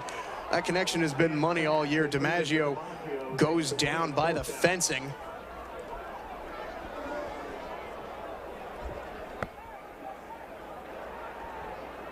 You might not be able to hear this on the broadcast. Yeah, that's a tough play if you're Carson Camp. I mean, that's a really, he has Brandon Hayes open right next to the sticks. But I'm curious to see if Camp recognized that and he wanted to go towards the end zone. But even though it's an opportunity for Southeastern to get a 2-possession game out of it. Garcia Rodriguez hits the upright, but it goes through. When it goes your way, it goes your way. And it's been going their way on offense pretty much this whole half. 31 points for Southeastern. He has struggled on the year. 9 of 15 coming into the game. That was just his 10th make of the season. I mean, just barely gets the doink inside. And it barely makes it a 2-possession game. If it works, it works. You know, if I'm Nicholls right now, depending on what you get in field position, I'm probably taking the knee right now. I do believe that I overheard the offensive coordinator to our right calling that they're going to take the knee. But I'm not sure. If they get a good return on this, though, you'd be hard-pressed not to try to get points out of this because Southeastern gets the ball coming out of the half. They're already up 10. You do not want to let them go up 17 because that's at a point where their defense can pin their ears back and come and get you. What a week it is for the FCS in the playoff race. South Dakota State trying to keep their playoff hopes alive, trying to knock out North Dakota, who's firmly in a position to get a top 16 seed. The game, Harvard and Yale. Maybe the biggest edition of the game. And this time, I think that the Ivy League will actually have a team in the FCS postseason. Last time it happened, Dartmouth made a run in the FCS postseason. Brock going to let it bounce into the end zone. They're getting chippy again. 28 seconds left, playing from the 25-yard line. Maybe taking the knee is a smart decision. Although we have seen it with UTRGV. The last time that a team scored even close to this many points, they ran a fake knee before the half, got a field goal out of that drive. Yeah, this year is the first year that the Ivy League will be participating in the FCS playoffs. So it'd be awesome to see either Yale or Harvard get in. Been a heck of a season for Yale with Dante Reno, the South Carolina transfer. Rodrigue will just take the knee, so we're going to go to the half. 31-21 for Southeastern. It has been a fireworks display of offense. My goodness, Lucas. You expected this going into this one. I mean, River Bell, you know something is crazy going to happen. We've seen it year in and year out. We've seen a blocked punt, fumbles on the 1-yard line, interceptions, little things that have turned the tide for a game. KK Reno got the interception that turned the tide last year against Nicholls in Thibodaux. And this one here, they're going into the half with a 10-point lead. It's really interesting to see what we've got going here because Nicholls, an offense that hasn't really found its footing coming into the year, although their last 4 games have been much better under Ian Rodrigue. 115 yards rushing from this Nicholls rushing attack. But right now, we're going to throw it down to our third member, Marissa Porter, with head coach Frank Selfo. Hi, Coach. It's a Thursday game instead of a Saturday game. What did preparations this week look like? The same as they are every week. We just get ready to play. Okay, same as usual. And there was a lot of back and forth on the scoring in the first half. What plan to change do you plan to make in the second half? Yeah, we got to do a better job stopping the run, right, defensively, and take care of the football on offense, score touchdowns, and get a chance. Thank you so much. Back to you, Logan. All right, when we come back here in Hammond, we're going to take a look at the stats of this first half. Don't go anywhere. It's 31-21 going into the break. Back in Hammond, Louisiana, we talked about the stats, but it's been the quarterbacks making a big impact on their own. Ian Rodrigue, has been good. He's been solid, and he's been what Nicholls has needed going into this one. He's done his job, and that's what matters most, in my opinion. He's been a game manager, and he's been able to lead drives consistently. 3 scoring drives, no touchdowns yet, but Carson Camp has done well. 2 passing touchdowns on the day. 9-19 has kind of got into a little bit of a slump the last couple weeks, but he's getting back and getting his feet wet. Back into this offense, looks really good through one half. But the real story of the game is the rushing attack for both teams. DeAndre Jackson has 72 yards. Nicholls has 115 yards on the ground already. Yeah, and they've come from explosive plays. I mean, it's been a really good job of being able to be consistent. You know, you've been able to get guys like Corey Warren on a big run. You've gotten Shane Lee, Mikael Brock. All 3 of those backs have played a significant role in helping Nicholls stick around in this football game. Yeah, DeAndre Jackson had that big one that led to the field goal on 3rd and 15 plus the penalty. But for Nicholls, it's been running back by committee. 50 yards, 47 yards, 16 yards, 13 yards. But it's really interesting to see where this second half is going to go. We're going to be right back. We're going to talk about the playoffs. Back in Hammond, Louisiana, and Lucas, this game has so much more than just bragging rights involved. It's also an opportunity for Southeastern to be one of potentially 3 teams getting into the playoffs for the Southland this year. You know, I've talked about it all year long with an opportunity for Southeastern to be the 3rd team in the FCS playoffs. Stephen F. Austin with an opportunity to be in the top 8 seed. Lamar in contention for a top 16 seed to host.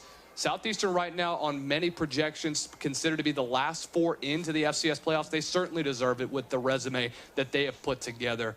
And on offense, I mean, it's hard to deny what they've been able to do. Lamar has been able to do some incredible things as a whole. 2 big wins over top 10 teams in the FCS. And then Stephen F. Austin, just an incredible season from what they've had, outright winning the Southland Conference title, getting the automatic qualifier into the FCS. Stephen F. also playing tonight for the Chief. They're up big over Northwestern State, as many expected. They're looking to be 10-2 going into the playoffs. Southeastern actually 2nd in the conference, despite losing head-to-head against Lamar, because Lamar now has 2 conference losses. But the big story here, UTRGV, 4-3 in conference in their first year of existence. They're 8-3. All 3 teams above them, though, are those 3 losses, though. It's been a heck of a season for a team like the University of Texas Rio Grande Valley in their first full year as a football program, and you have an opportunity to win 9 games this Saturday. Just a heck of a way that they've started this season, and the future is bright out in Rio Grande.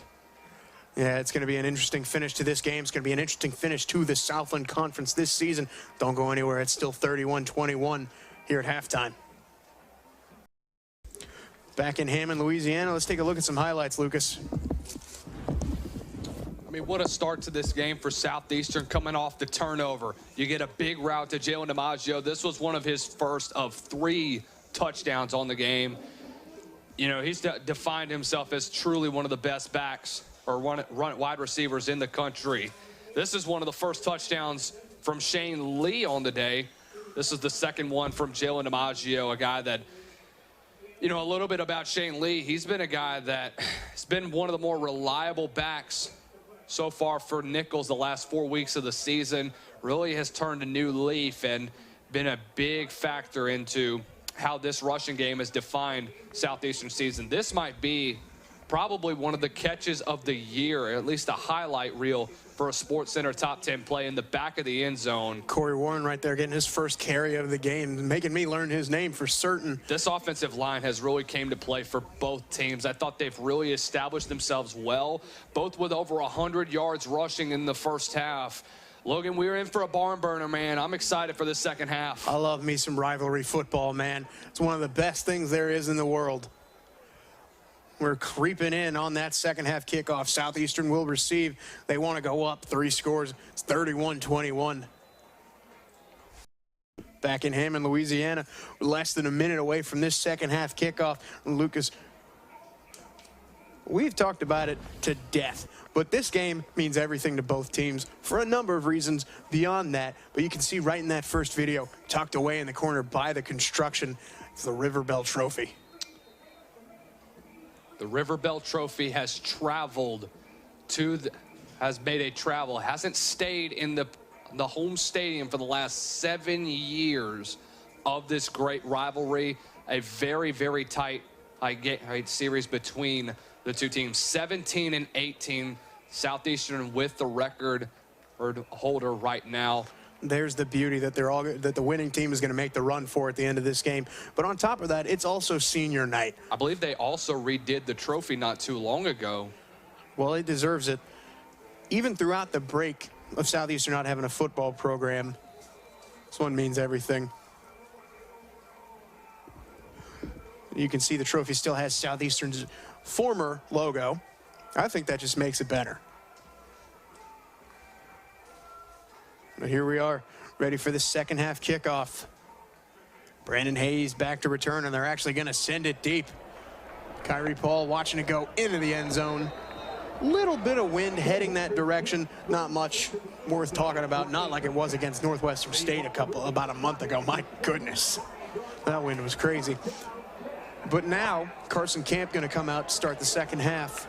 We talked about this during the break. If Southeastern want a touchdown here, could make this about as blown open as it can be in this kind of game for Southeastern. Yeah, this is an opportunity for you to open the floodgates for this game, and I'm not going to say it's going to get out of hand, because anything can happen in this football game, but every score is going to matter from here on out in this football game. It's any given Thursday this time around. DeAndre Jackson in the backfield behind Camp. It's going to go through Carson Camp's legs. A low snap. Jackson's going to try to fall on it. Camp tackled near the goal line. That might Nicholls be a has safety. the ball. It's actually going to be a safety. Wow. In favor of the Colonels, and you talk about momentum shifting right away. A low snap turns into 2 points for the Colonels. Wow, what an incredible turn of events in favor of Nicholls coming out the half. Holden Kierakowski, the All-American center, with a bad snap to start it off. It's low. DeAndre Jackson tries to fall on it. Carson Camp needs to fall on that football. He doesn't need to try and pick it up and make something out of nothing. But it ends up in a safety, and all of a sudden, Nicholls makes this an 8-point ball game, and they're getting the football right back with an opportunity to potentially tie this football game up. I don't want to say that's a bad omen, but if you've ever seen the start of Super Bowl 47 between the Seahawks and the Broncos, snap goes over Peyton Manning's head, and from there, it was off to the races for the Seahawks to win their first in franchise history. Jack Hunter out to do the honors. They're going to need a good kick here. Nicholls has some momentum really early in this third quarter. High spiraling punt. Brock going to step up. Watch it bounce. It's going to go out of bounds. And is that not a penalty? I think not on a punt. Well, it's a free kick regardless. Never mind. Yes, they do drop the penalty. Smart by Miguel Brock for letting that one go out of bounds.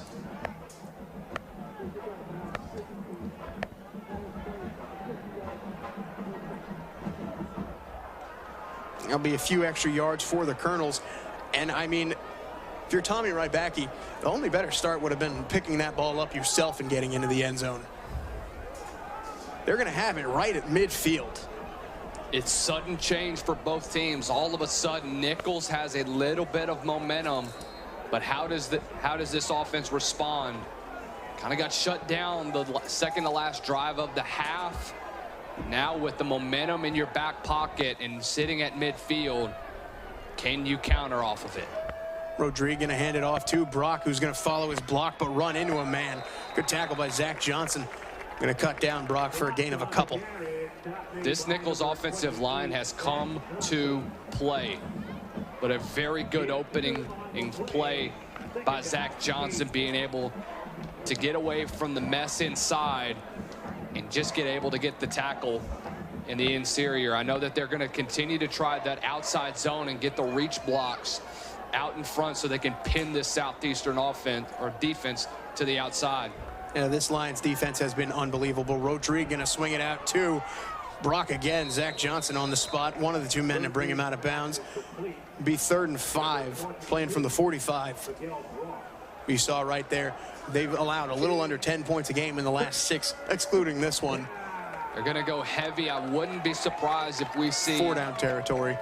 Not necessarily 4-down territory, but I wouldn't be surprised if you see a direct snap. Coming out for the Wildcat look. Shane Lee scored twice off of that already. He would love to add a third. It's actually going to bounce into the left side, picks up a great block, but an even better tackle. Ian Connerly Goodley. What a great job of Ian Connerly Goodley being able to scrape up out on the inside of those reach blocks and make initial contact on Shane Lee, and then the rest of the Southeastern Green is able to pick up the rest. And it's 4-down territory. Either that or another pooch punt for Rodriguez. We've seen it once before. He got a 48-yard punt last time. Trying to draw the defense off sides. Now he's going to step back, receive it, and kick it away. No one back to return. And that one's going to take a bounce into the end zone. That's ideal for Southeastern. They're going to get it back at the 20. Just a great job for Bill DeTavio's unit. It's still 31-23 when we come back. Back in Hammond. Southeastern escapes with just 2 points on the board for Nicholls. Camp running it quick. DeAndre Jackson gets the handoff. He slips free, but he's going to go down. Jake Dalmato going to get him after a few yards. Weather stayed pretty nice in Hammond. Just a little bit of kick of the wind. 2nd and 7 going to be now. It's a little under 70 degrees now, around 8 p.m. Here at the Berry. Perfect football weather. I mean, if it was this temperature all year round, I would wear shorts all the time. Camp low snap again. He's going to hand it off to DeAndre Jackson again. Going to get close to the first down. They maybe will. Yes, they will give him the first. I think they're going to establish the run game and hold on to the football. And they've got, like we said, 5 running backs. And when you add Kyle Lowe, you've got 6 people who can handle the football efficiently for this Southeastern offense. Rodeo Graham, Kyle Lowe, Kyrie Paul has come on as of late. DeAndre Jackson, Jaden Henry, Calvin Smith, all of them are reliable with the football in their hands. We're going to see 2 of them here, the Jet and Kyle Lowe. 1st and 10 from 30. Jackson in motion. Lowe just going to tuck it, follow his man, bounce to the left side. Potter gave him a good block. Kyle Lowe still going. We're going to mark him down about a yard shy of the first. And yeah, Lucas, if you are Southeastern, yes, man down. That's the man who's made a couple of booming hits today for Nicholls. Peyton Talley.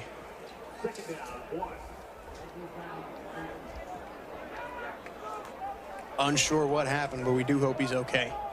It's getting a little chippy out there. I know Noah Devlin was chirping a little bit with Anthony Rogers being held back and constrained. You got to keep your poise. I know it's a rivalry game and I know it's heated, but this is one of those games where you just got to keep your composure throughout this football game.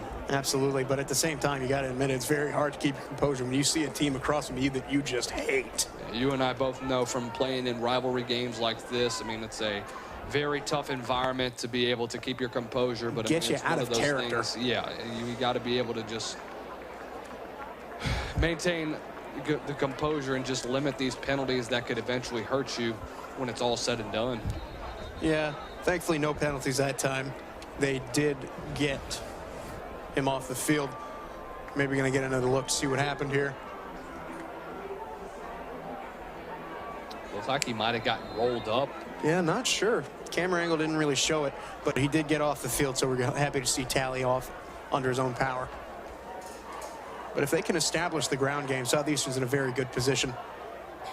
Going to hand it off to, I believe that's Calvin Smith. Going to pick up the first down, keep this thing rolling. That might be DeAndre Jackson that's hurt. Oh, no. Yeah, he got rolled up into that pile as well. DeAndre Jackson going to pick himself up. He's going to come up skipping, and he's going to go back down. That's not good for this Southeastern team. They've got so many guys that can handle the rock, but DeAndre Jackson has been far and away the best of the bunch. Yeah, another big. This will be a big loss for Southeastern if they're to lose number 3. Knowing how much he's grown and how much he's contributed to this football game. Just a pile of bodies went down awkwardly. Looked like he got sandwiched by the defender going down. Nothing malicious behind that. That's just one of the odds of the sport. Getting checked out by the trainers. They are working on that ankle. Coach Selfo coming out. But to your point, Lucas, if they do want to establish the run, this is the ideal time to do it. Another look at that one. And yeah, he just gets rolled up by the defender. Like that might have been either Jacob Carpenter or Arrington Adams coming off the edge, and they're going to have to help camp off the field. Round of applause from the Lions faithful. And for a team looking to go into the playoffs, this means so much more than just an injury.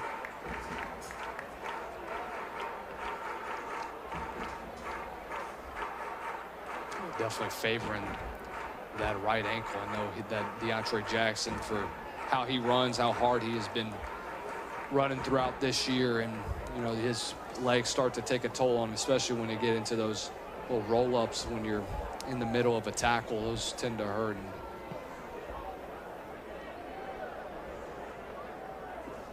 Carson Camp coming back into the game. 11-12 left in the third quarter. 8-point game after the safety to start. Jordan Williams across the formation. It's first down. Camp straight drop, throwing quick. Kentrell Prejean catches and falls to the ground. Gain of about 4, maybe 5. I would expect for Southeastern, if they want to get this passing game involved, they got to get the quick game going. I mean, you got to get these underneath routes, guys like Jalen DiMaggio, Kentrell Prejean, and Brandon Hayes, guys that carry speed with them. You're going to have to utilize them a lot. Well, 5-wide look here. Definitely wouldn't be surprised if you see a couple of big, deep routes. DiMaggio and Hayes on the same side of the field. Linebacker shaded over Brandon Hayes. Looking to throw it quick out to Jalen DiMaggio. He's going to catch it. Almost looked like it went through his hands for a second, but he's going to field it a little past midfield. It's going to be 3rd and short. Going to bring in the heavy men. 2 tight end look with Jaden Henry. 3rd and about a full yard.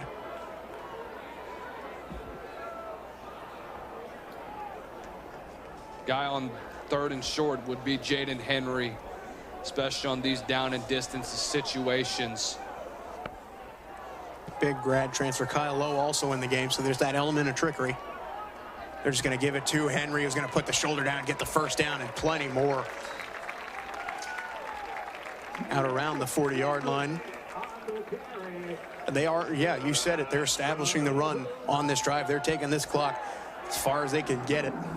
I don't think they're going to be trying to change that momentum, that form, anytime soon. Yeah, I think Coach Anthony Selfo went into halftime, just saw what had been going on and said, hey, man, we got to be able to wear down this defense. This is a defensive line that plays the same 4 guys throughout the entire game. I know they've had a good bit of losses.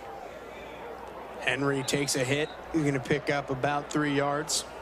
I mean, this is a stingy defensive line. I know they lost a guy like Rasheed Lovelace to the transfer portal, who's an All-American and Southland Conference Freshman of the Year a couple years ago, made a huge impact out there in Thibodaux. But man, this is a defensive line that is not very deep, but well, I mean, they've been able to find their consistency, and they continue to play hard, and they're very, very feisty up front. 2 backs in now, Kyrie Paul and Jaden Henry. Lowe going to swing it out to Paul. Man in front of him. Excellent tackle made in the open field. by Ty Marsh. It's a big loss on second down. Tries to get the swing out, but it's a good read by Ty Marsh the entire way. Gets Kyrie Paul down. Big third down for Southeastern. Had a good drive going so far. Been able to take time off. What do you do here? I'm looking towards Jordan Williams, who's on an island down at the bottom of the screen. Carson Camp back in the game, 5 wide look. Anybody could get the football here. Camp just looking to throw a quick out to Kai Joseph. He's going to pick up some yardage. This kind of play that makes me wonder if they're just going to go for it anyway. Yeah, I would not be surprised if they decide to go for it. This is a kind of in no man's land. You're not necessarily in Guillermo Garcia's range for a field goal. Season long of 50, but this is the area of the field where we've seen some magic happen from Carson Camp. You've seen some trickery too from Coach Anthony Selfo, the offensive coordinator. 4th down and 4. Clock ticks under halfway through this third quarter. They have drained as much as they can. Blitz look for Nicholls, and they're sending 4, maybe 5. Camp takes a hit, gets it up, tip to DiMaggio. He didn't pull it in. It's a turnover on downs. Good pressure up the middle by Tommy Rybacki in this defense, and a massive stop. It was like Jalen DiMaggio initially had it, working off the tip drill. Yeah, DiMaggio was out of bounds too whenever he caught the football. So if that would have found him instead of being tipped, that would have been a first down. Massive stop for Coach Tommy Rybacki in this defense. They got the ball in a great position after the safety. Couldn't do much with it, ended up punting. Southeastern drained a lot of clock on that drive, but that ended up empty as well. For a game that started so hot, it's almost, I don't want to say it's cooled down, it's gotten hotter in a different way. Shane Lee, the back. We're going to give it to the end around on Miguel Barak. We're going to cut back in, spin forward for a gain of about 6.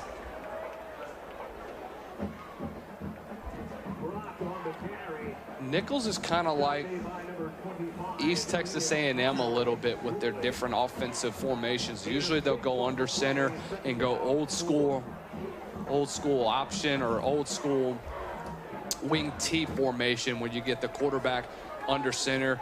You give the direct snap, you get the wildcat look like we're seeing right now. Yeah, Lee's taking the direct snap so many times already in this game. Going to fake the give, go straight up the middle. He's actually going to get stopped, but he's going to push forward. It's going to be a 3rd and short.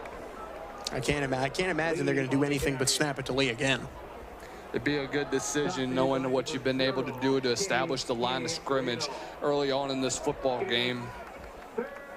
Definitely would like to see some trickery right away from Gabe Fertitta's offense. Yeah, but at the same time, the running game has been so effective for Nicholls. It's been an odd third quarter. Safety on the first snap. A 3 and out for Nicholls. A long drive for Southeastern that drained a lot of clock and didn't end up with anything. And now this.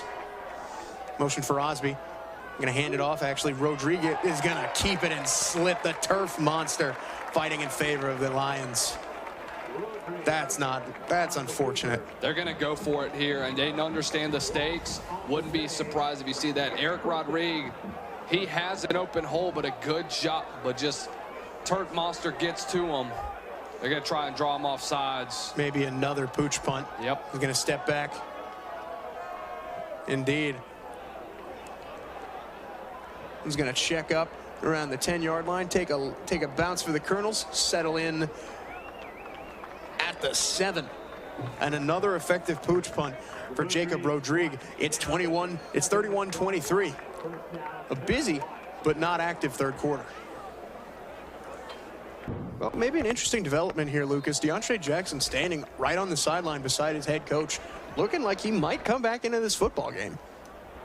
It doesn't look like it. I mean, he's walking around the sideline. I mean, he's limping pretty bad right now, Logan. I don't expect to see him in the football game anytime soon. And Kyle Lowe fakes a give to Jaden Henry. He's going to follow his man, bounce to the outside. Kyle Lowe holding on to the football.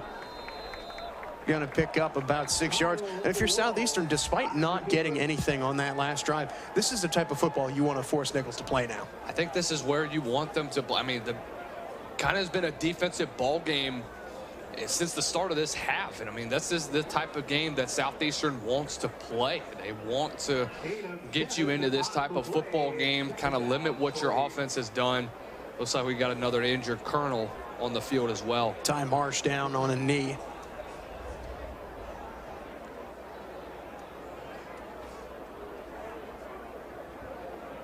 Got his helmet off. Hope he's okay. Southeastern going to use this time. They picked up 7 yards from Kyle Lowe that time. But yes, we've seen them in the past, mainly last year with someone like an Antonio Martin, just chip away at the clock. I believe it was the game against Eastern Washington where they had the ball with 5 minutes left and drained it all the way down to win that football game. That's the type of offense Frank Selfo and Anthony Selfo are trying to run right now. They want to take the clock out of the equation. They want to get the ball all to themselves. Well, for the most part, it has been working for Southeastern, just being able to work the clock, being able to limit how long that this Nicholls offense gets on the field.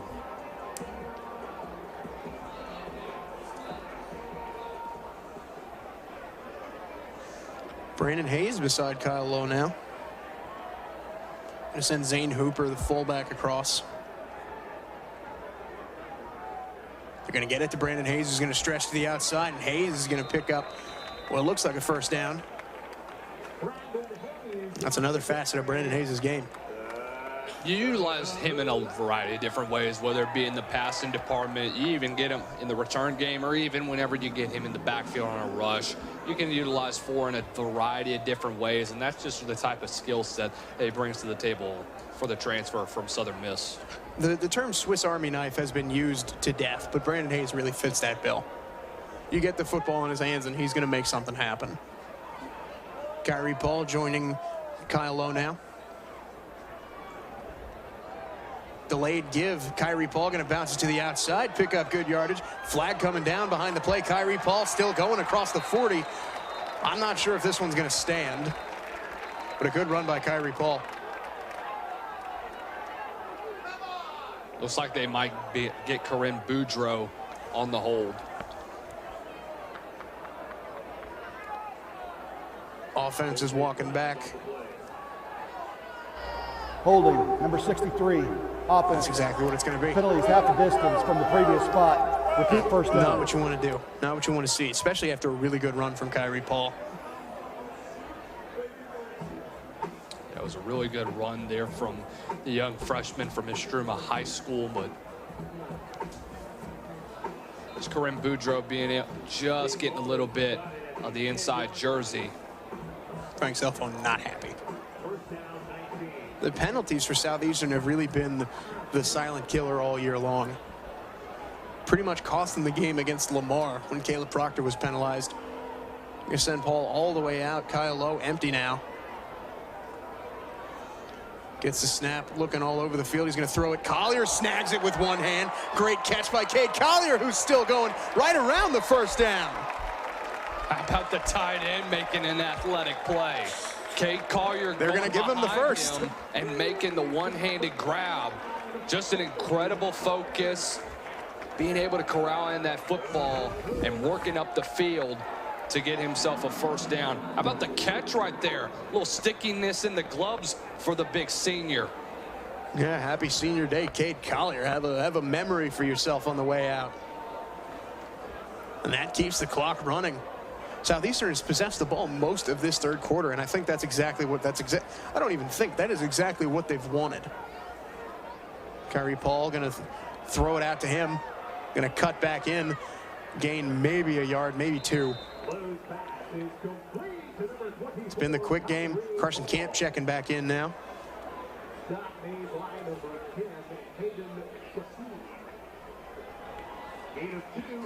Definitely want to see a little bit of kind of milking the clock a good bit as we enter, getting close to under 2 minutes here in the third quarter. Seeing a couple of seniors take the field for Southeastern. Jet Booker checking into the football game. He's got some action this year. Another one of the many pieces that Southeastern uses on offense. Low snap, going to give it to Henry, who's going to churn ahead. Make it 3rd down and 3. Keith Johnson, the headline judge, making that call. Offensive line has done a really good job as a whole being able to hold their own up front. I know that you had a little bit of pre-snap penalties, but Southeastern has made it up in a big way with explosive plays.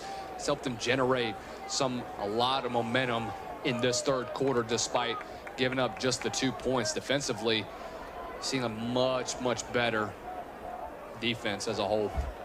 3rd and 2, they're going to call it. Kyle Lowe going to hand it off. Jaden Henry straight ahead. 1st down. The drive keeps going. Man, they are milking this clock away. And it's probably going to be under a minute by the time this snap comes. Camp checking back in the game. I can't wait to see the stats on the possession in the 2nd half. Yeah, I wouldn't be surprised if they take this about a 10 or 15 play drive. If it does ending up the way Southeastern wants it to. 8-point game. Clock ticks inside of 55. Carson Camp playing on 1st down. Fake to Henry. We're going to get offsides. A free play maybe. Camp looking downfield for Hayes, trying to come back to the football. Going to be incomplete. The crowd wants pass interference. They're not going to get it. We're going to see what this was by the line of scrimmage. Usually when they let it run, it's a free play, but we're going to see. Looked like it might have been a false start or an illegal formation. And another pre-snap penalty for Southeastern. That play doesn't even matter. 1st and 15. You can't make this up. I don't want to say it's a discipline issue for Southeastern, but it's been something they've struggled with all season long. And it gets to a point where you have to wonder what's going on.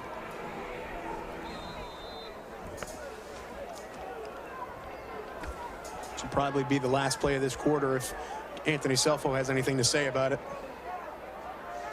Wilkinson across the formation. Camp going to make some adjustments at the line of scrimmage. And off to Jaden Henry. He's going to get cut down, but stay on his feet. And Jaden Henry right around the line of scrimmage. They do not need to run another play. I'm not sure they will. It'll be 2nd and 14 or 15. It's looking like Frank Selfo is going to take this one to the 4th quarter. They are indeed. What a bizarre 3rd quarter after the fireworks in the 1st and 2nd. I mean, it's the polar opposite of if you had just tuned in, you would assume that this has been a slugfest defensively. If you didn't know the score and you looked at that 2nd quarter, I don't know what to make of this game. Man, this has been a dog fight from start, and it's going to be a dog fight all the way to the finish, Logan. River Bell trophy on the line, playoff on the line. Nothing better than that on a Thursday night. Back here in Hammond, Louisiana, like you said, going into the break, Lucas, it's down to this. 15 minutes, and then it's a race to the River Bell. Southeastern has it 2nd and 14 at their own 38. They came out of that 3rd quarter with 27 minutes of total possession. Fake to Henry. Camp looking to throw, going left side for DiMaggio up top. No penalty. Wow. A questionable no call from the officials there.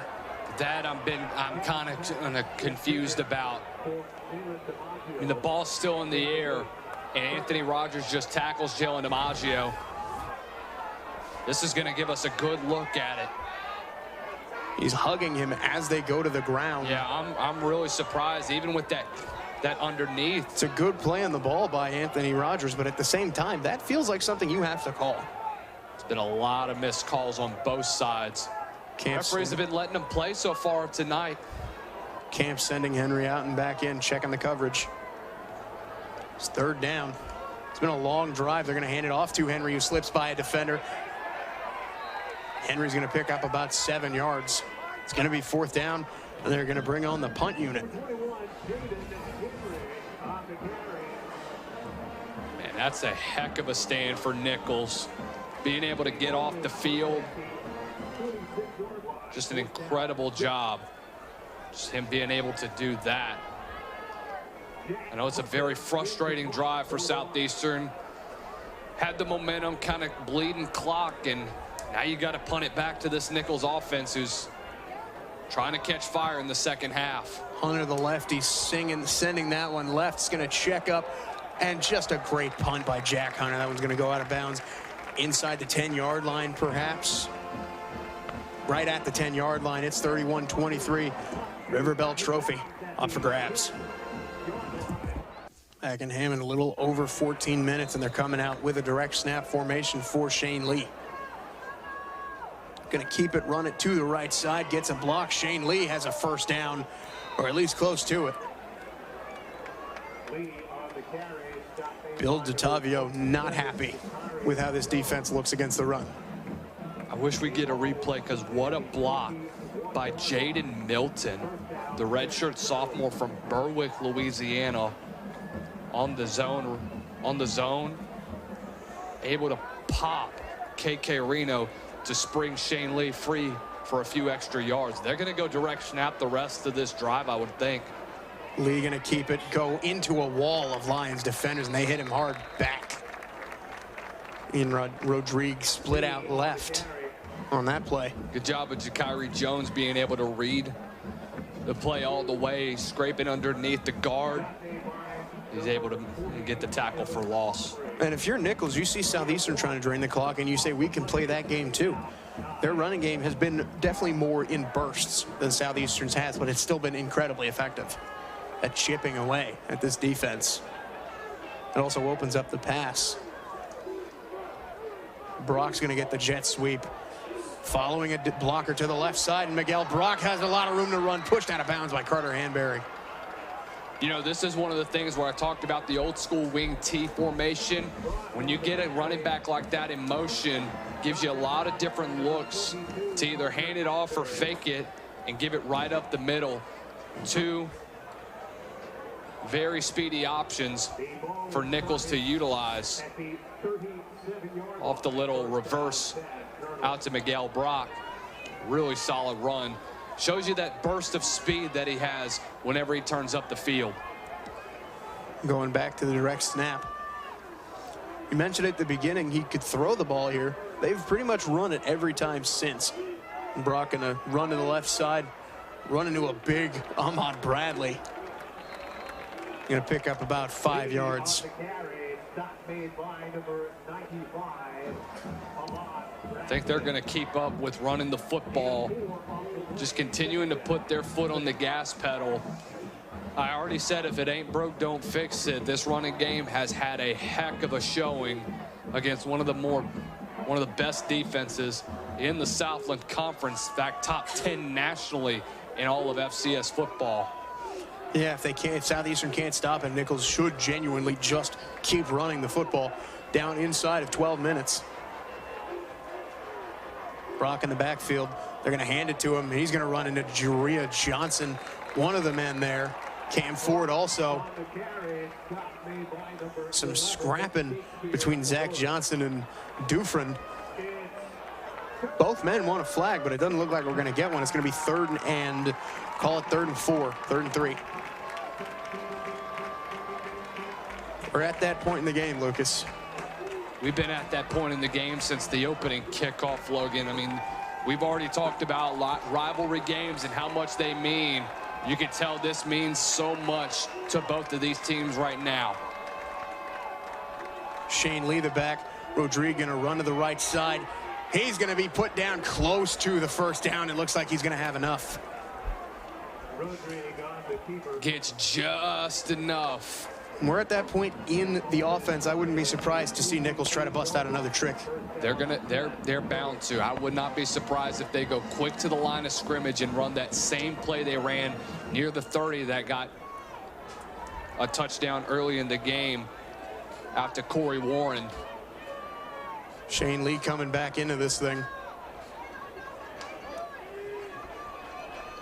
They've got both of those men they've used during the direct snaps. Barking for a timeout on the far sideline. There was a lot of talking. First charge of the second half. Whenever you look at trying to get the new play out, just recognizing the different look that Southeastern brought. They were bringing the house. Nicholls was able to recognize that and call the timeout. It's 31-21, 10:08 left in the fourth. Nicholls State doing their own job, chipping away at the clock. Rodriguez takes a snap, turn around, hand to Shane Lee, runs into a wall of defenders, but he keeps on moving. That's been the thing. First contact has not put these backs down. No, not at all, and they've done a really good job. Things getting a little chippy out there, continuing to be, and like you mentioned, Logan, it's 3 yards in a cloud of dust for both of these teams at this point in the ball game. 5 yards in a cloud of turf pellets right there across midfield. I think we're a little bit beyond chippy at this point. We were chippy the moment the bus from Thibodaux arrived. Rodriguez coming out in the shotgun. Hasn't thrown the ball much, if at all, in this second half. Hasn't needed to. But he is going to throw it here. Scratch that. He's going to tuck it and run. Slips off of Elkman, and he's going to pick up the first down on the ground. Max Elkman has the tackle, too, in the backfield. That's got to be frustrating. But a good job in being physical from Ian Rodriguez. Just being able to bounce off of that tackle and get the first down and keep the drive going. Under 9 minutes left to play. This second half has gone by in what feels like a zip. There's no telling what this game is going to, what the second half was going to look like after that opening snap safety. But here we are now. Fake to Brock. Shane Lee going to get it and get cut down. Get about 3 yards there. Good job of Shakespeare Lewis being able to step up from his corner position and get the tackle. Look, they are chipping away at this clock, and they recognize what Southeastern wants to do as a whole on the offensive side of the ball. So they say anything you can do, I'm going to try and do better. They're certainly doing a pretty good job of it here. Rodriguez in the shotgun with Miguel Brock. Going to tap it to Brock. Leading receiver on this team is going to run into a wall of Lions defenders. He's going to get dragged backwards and flung down by Ian Connerly Goodley. You want to talk about the heart and soul of this Southeastern Lions defense. It is Ian Connerly Goodley, a guy that spent a year over at Troy last year, came back to Southeastern Louisiana. Boy, did he do a great job in his return. He's been a very aggressive downfield tackler. You know, I talked with him during the week, and one of the things that he's mentioned is that he's become more of a guy that's all over the field, not just in run support, but also when it comes to getting turnovers. Major third down, Rodriguez throwing. It's knocked down at the line of scrimmage. Khalid Moore, Johnny on the spot. It's going to bring up fourth down, and the question now becomes, how aggressive do you want to be? This is 4-down territory. You're in no man's land at this point in time. What a job by Khalid Moore being able to get his big hands up there. He has he has Karaz Johnson on the outside. If he's able to get it out to him, that's a first down. Massive PBU from Khalid Moore, and a big fourth down. Could be the game right here, Logan. Everybody on the right side. Rodriguez going to roll that way, looking to throw. And it's caught wide open downfield. Karaz Johnson.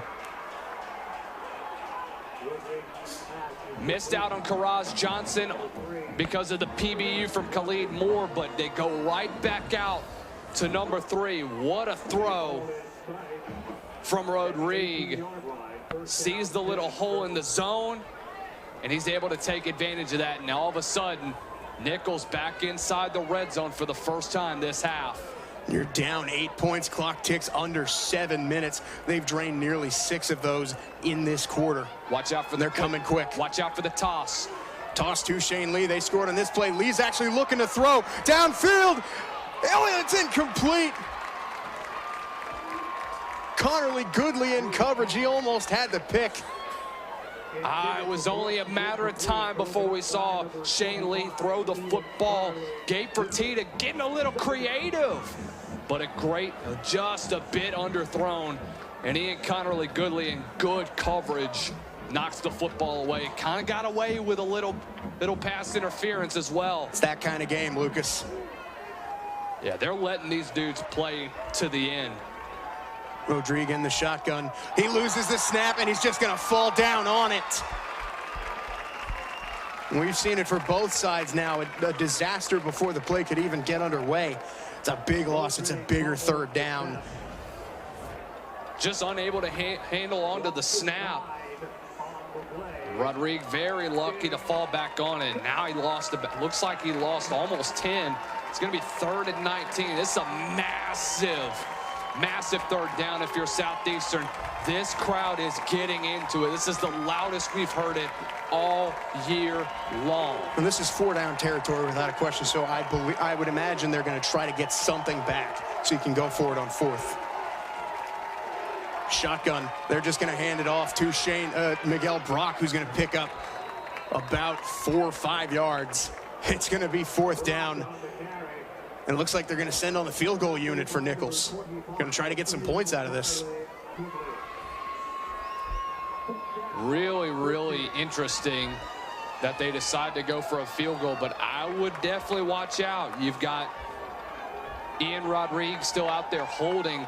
I'm playing it safe if I'm Southeastern. I'm not letting anything get out in front of me. 9 of 12 on the year is Showalter on field goals. Kick is up, trailing left, on its way, and he got it. It's a 5-point ball game with 5 minutes left to go. 31-26. How can you not love Thursday night rivalries? Back in Hammond, Louisiana, a little over 5 minutes to go in what has been a hotly contested River Bell Classic for the 36th edition. Nicholls is going to send it away. It's a high kick. Kyrie Paul going to step up to field it. Going to get chopped down in the open field. It's been great coverage on special teams all game for Nicholls. They have not let this return unit for Southeastern get going. Yeah, they've done really good of just being able to contain as a whole, not allowing the big returns majority of the game. It looked as though a flag may have slipped out of the referee's pocket around the other 40-yard line. Or maybe not. It's going to be a... The penalty advances the ball to the 30-yard line. Offsides, perhaps, on the kickoff? No, it would have been a re-kick if it was an offsides. Well, aren't you allowed? I think you're allowed to choose. Not sure. Either way, it's the ball at the 30-yard line for Southeastern. Or are we about to hear the announcement? They're moving it further to the 35. They may be re-kicking it here. Yeah, I think that's exactly what's going to happen. They're going to re-kick it. So, maybe I was right. Yes, so. I'm not sure. That was a strange sequence for what has been a strange second half. Well, now you get this ball back. Nicholls has 2 timeouts. If you're Frank Selfo, you want to end this thing with the ball in your hands. A touchdown's nice, but you know what's even better is bleeding the clock until it hits 000 and you can make that run.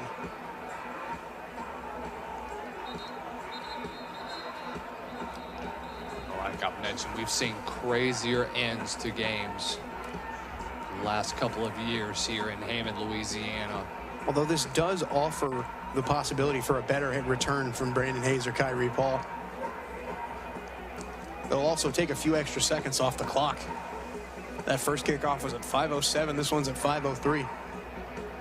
Every second is meaningful in a game that has turned into what it is now. And it's going to be even higher in the air. Fair caught by Rodeo Graham, excuse me. Around the 35-yard line. It's beyond chippy at this point. So 5:03 left in the River Bell Classic, 31-26. I can't wait to see how this one comes to an end. Is Kyle Lowe's coming out onto the field. Coach Frank Selfo talked during the week about the last couple of games that have been played. He's obviously not seen a win here in Hammond against this Nicholls team, but seen some crazy endings, and we're in for one tonight. It's a 5-0 shutout currently for the Colonels in the second half. Hand off Jaden Henry straight up the middle. Dalmato bringing him down at the line. Like we said, 2 timeouts for Nicholls. They're going to try to hold on to those. Yeah, I would definitely hold on to them when you get back on offense. It's an opportunity for you to potentially put some more points on the board. I want to see Southeastern kind of get some more quarterback runs involved. I want to see Kyle Lowe go on options, maybe get some design runs. Well, this is where the loss of DeAndre Jackson is felt even greater. Jaden Henry sort of become the feature back in this second half. We haven't seen much of Calvin Smith. Low straight drop, looking to throw. It's caught by DiMaggio, who gets taken off his feet. An excellent open field tackle. He's been picked on a little bit today, has been Anthony Rogers, but he's made up for it when he gets the chances. It's going to be 3rd and short. Pretty good throw from Kyle Lowe on the quick slant. Even better job, better tackle to prevent DiMaggio from getting to the first down marker. Massive 3rd down for Southeastern Louisiana. I would say now, Logan, if they start to get that, if they get this first down, I would consider, if I'm Tommy right back, and start using some of my timeouts. Fake 2. And Kyle Lowe's going to pick up the first down. Fake to Brandon Hayes, fake to Henry, and Kyle Lowe keeps that clock moving. We're going to move inside of 3.5 to go. It's like watching a leech suck the blood out of you. Helpless are the Nicholls fans, but to watch as Southeastern tries to drain the clock, drain their chances of ruining Southeastern's season. They're going to take this one as far as they can get it. Henry still in the backfield. Going to turn around, hand it to him. Jaden Henry following his blocks. Jaden Henry has another first down. Who says the loss of DeAndre Jackson hurts? When you have a running back room that is as deep as Southeastern's, when you talk about guys like Jaden Henry, Calvin Smith, Rodeo Graham and company, and when you're behind one of the best offensive lines in the Southland Conference, it helps. It helps you even more. You got 2 tight ends that can block as well, with Cade Collier and Aiden Wilkinson, who've had a heck of a game in run blocking. Kyle Lowe going to give it to Henry again, who's just slipping off of defenders. Jaden Henry holding on to the football. A bull inside the 15-yard line. That might be the straw that breaks the camel's back. Right back, you looking to let this one go to the 2-minute timeout. What more can you ask out of Jaden Henry? Look at the strength of Jaden Henry. Just bouncing off of tackles, continuing to churn his legs. And Southeastern Louisiana 2 minutes away from taking back the River Bell Classic.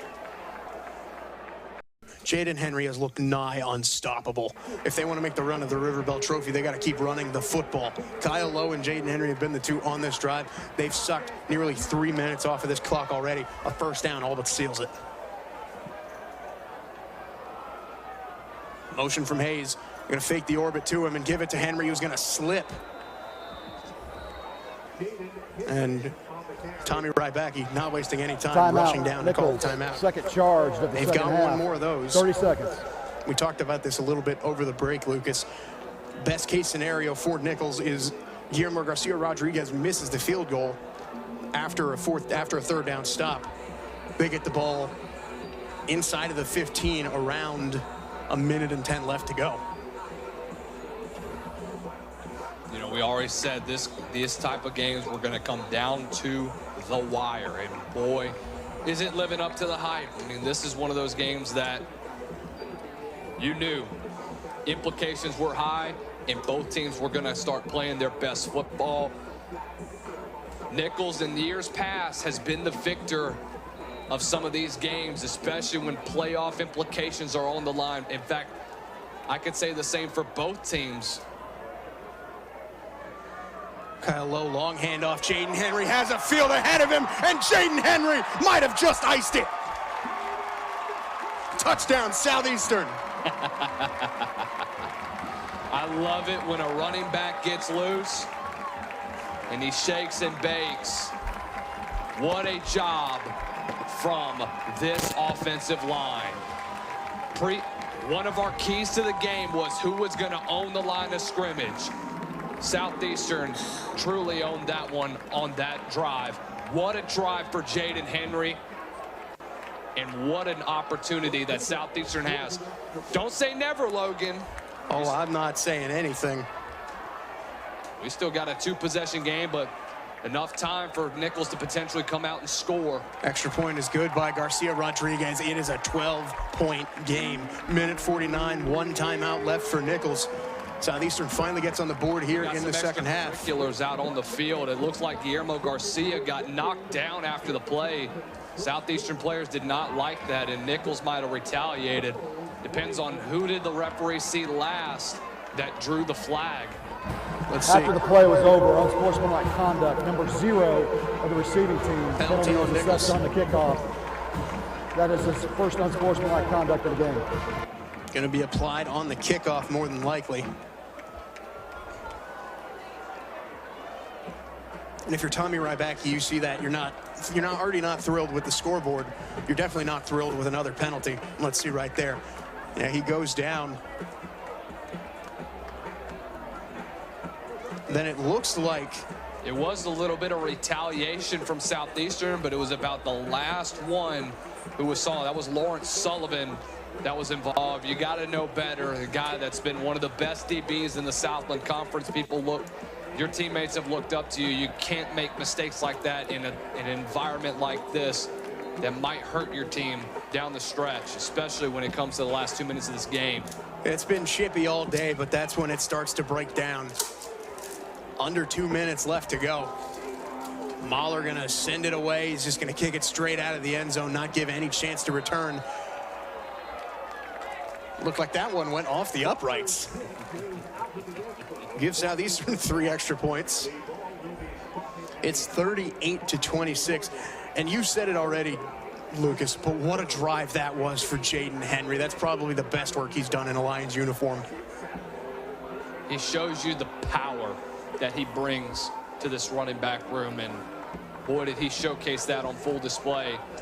Here it is, probably the last chance for Gabe Fertitta in this Nicholls offense. Opportunity to potentially score. You need an onside kick and another score for you to potentially win the football game. Rodrigue looking to throw, stepping up from the pressure, going to throw it into the dirt. Just a lot of contact all around, feet getting tangled. Pass is incomplete. They're going to have to go to the air on the next couple of plays. You don't have really much of a choice. Backed up inside the 30-yard line. You got to go down the field.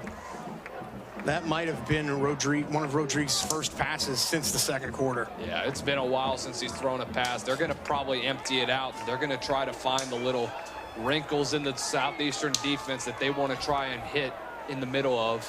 There's not too many big names in this secondary, but they all contribute. Rodrigue stepping up, throwing over the middle. Scrappy Osby getting chased down by KK Reno, who's going to pick up a block, get out of bounds past the 35-yard line. You can chip away all you like, but you got to watch the clock. Minute 36 left. 1 timeout for Nicholls. The one thing you can't do here, aside from a turnover, is take a sack. You cannot afford to get sacked if you're Ian Rodrigue.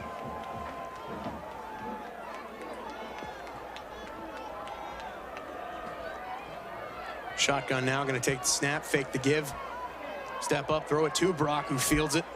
Going to take it across the 40, out at the 41-yard line. 6 seconds off the clock for 4 yards is not what you need. You're going to have to get your playmakers involved. I haven't seen much of Everett Hunter, the 6'4", 245-pound transfer from New Mexico, lined up at tight end. Don't be surprised if you see something over the middle open up and they aim for the big tight end. If you're Southeastern here, I imagine you're just trying to keep everything in front of you. You let Ian Connerly Goodley and Shakespeare Lewis keep the top on the defense. Rodrigue looking to throw for his man over the middle of the field. There it is. Delahousse making the tackle on Dufresne. And they're going quick. Yeah, I knew that Nicholls was going to try and pick on Blaine Delahousse most of the game. Haven't seen a lot of Delahousse kind of get picked on, but this time, don't be surprised if they go his way. Rolling to the right side, it's dropped by Osby. And just another simple mistake. One of the many things that have plagued Nicholls all year long. You know, you look back at the beginning of the season, and Nicholls has had their offensive struggles, but you thought that defense could make it up for them after that opening win against a top 5 UIW. I thought that this might have been a wide open conference. Since then, the struggles continued. Most of it is because of pre-snap penalties and losing the turnover battle that has hurt them, especially when they get on the opposite side of the 50. Snap to Rodrigue, pressure coming quick. Delahousse in coverage. He's going to make the catch. Is Dufresne. He's called his name a few times. The clock was going to run. So there's a flag actually back by the line of scrimmage. It's going to be holding on Nicholls. Penalty is 10 yards from the previous spot. The benefactor of Repeat that one. second down. And that's one of the many reasons he's been so reliable and so unbelievably helpful for this Lions defense. Look how far back that puts them. It's going to be 2nd and 20. Right at midfield. You need a quick strike, and you need it really quick. Under a minute, Rodrigue looking to throw. Pressure coming from Josh Randall. Holding going to be called again. Rodrigue rolling to the right side. He's going to go down anyway. This Lions defense has had its struggles today, but this is where they find their best. Everett Aubrey with his 4th sack in the last 5 games. Holding, number 71, offense. The penalty is decline that penalty. Brings up Take third the down. sack. 46 seconds left. It's 3rd and a mile, and they need a miracle. That's a really good job of pass rush from all across the line of scrimmage. Now your ears are pinned back on 3rd and about 26 at this Watch point. Josh Randall. Pressure coming. He lost his helmet. Going to throw outside. Another penalty coming in. Randall causing havoc even if he's not on the stat sheet. Looked like Rodrigue was a little slow getting up as well. Same with Khalid Moore. It's been that type of game, Lucas. A lot of these guys are going to feel it like a couple of hours after. Personal foul, hands to the face, number 71, offense. Penalty is 15 yards from the previous spot. Repeat third down. Number 44, the defense can stay in the game because the helmet came off by penalty. Then Texas A&M Commerce, now East Texas, where this Lions defense just took what they were given and ruined the game and a potential comeback for East Texas. And they're doing the very same thing here. It is, you can't even see the original line of scrimmage on the TV screen. This is unbelievable. 3rd and That's 3rd 41. I can't believe what I'm seeing here.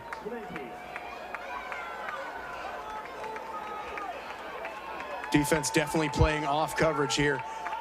Rodrigue stepping up, looking to throw. Pressure on him again. He's got a lot of room if he wants to run it, and that's exactly what he's going to do. Trotting out of bounds. It's going to be 4th and a long way to go if Nicholls wants to steal this. Well, you got to score quick. You're probably going to have to go to the end zone if you're Nicholls, knowing that it's 22 seconds left. Got to go to the end zone on this play, what could be the final play of the Nicholls Colonels season. 4th and 29. Nicholls, their 3rd and final charge timeout. The defense has their eyes on that coveted River Bell trophy sitting over in the end zone. We're going to get a timeout from Nicholls. Give him a second to think about this. The defense for Southeastern has been their strength all season long. And once again, even after they've had their troubles today, they're making their mark on this game. Man, did they own the second half defensively. 7-5, the second half score. 7-5. That is a poorly pitched baseball game, Lucas. This defense has allowed 3 points in the second half. They've dominated time of possession. If this isn't a playoff team, I don't know what is. Yeah, Southeastern playing really, really deep right next to the original line of scrimmage, and now Southeastern's going to take Timeout. a timeout. Their first time out of this second half. 30 seconds. Maybe trying to force Nicholls to overthink it.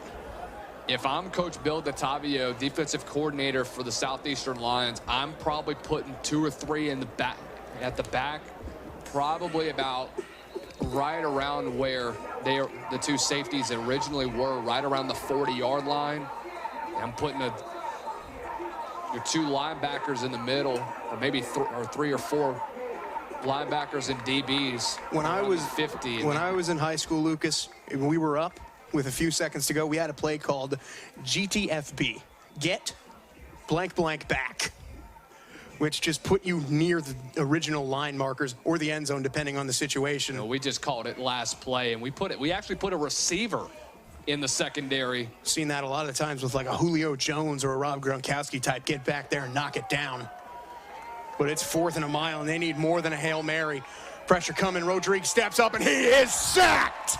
Southeastern's defense makes a statement. Ahmad Bradley is gonna ice it. With 16 seconds to go, it's a knee down and a race for the River Bell Trophy for the Lions. How about the rush from Ahmad Bradley? Watch 95 coming off the interior. Twist up front. Great spin move. Being Time on able the to field for continue to injury. work. Oh, this is the play before, excuse us.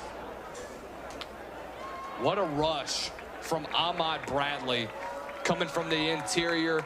Forces Rodriguez to roll out to the right, and Ahmad Bradley seals the deal. And the River Bell Trophy will be staying in Hammond, Louisiana. You can see right here.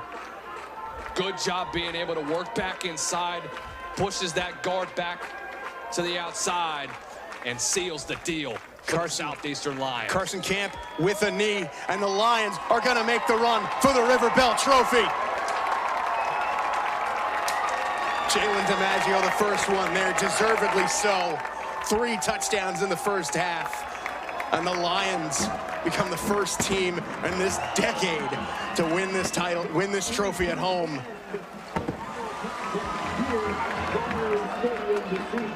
I mean, what more could you ask for at a Thursday night college football, Lucas? Rivalry week is here, and what a start to the week for the final week of the FCS season. Selection Sunday's coming this weekend. Lions Boy, have made their case. they have definitely made so. Absolute, what a season it has been for Frank Sofo and the Southeastern Lions, looking to go back to the postseason since 2022. Possibly might have sealed the deal for a 3-team Southland Conference bid. We're going to be right back with one of the best players in this game.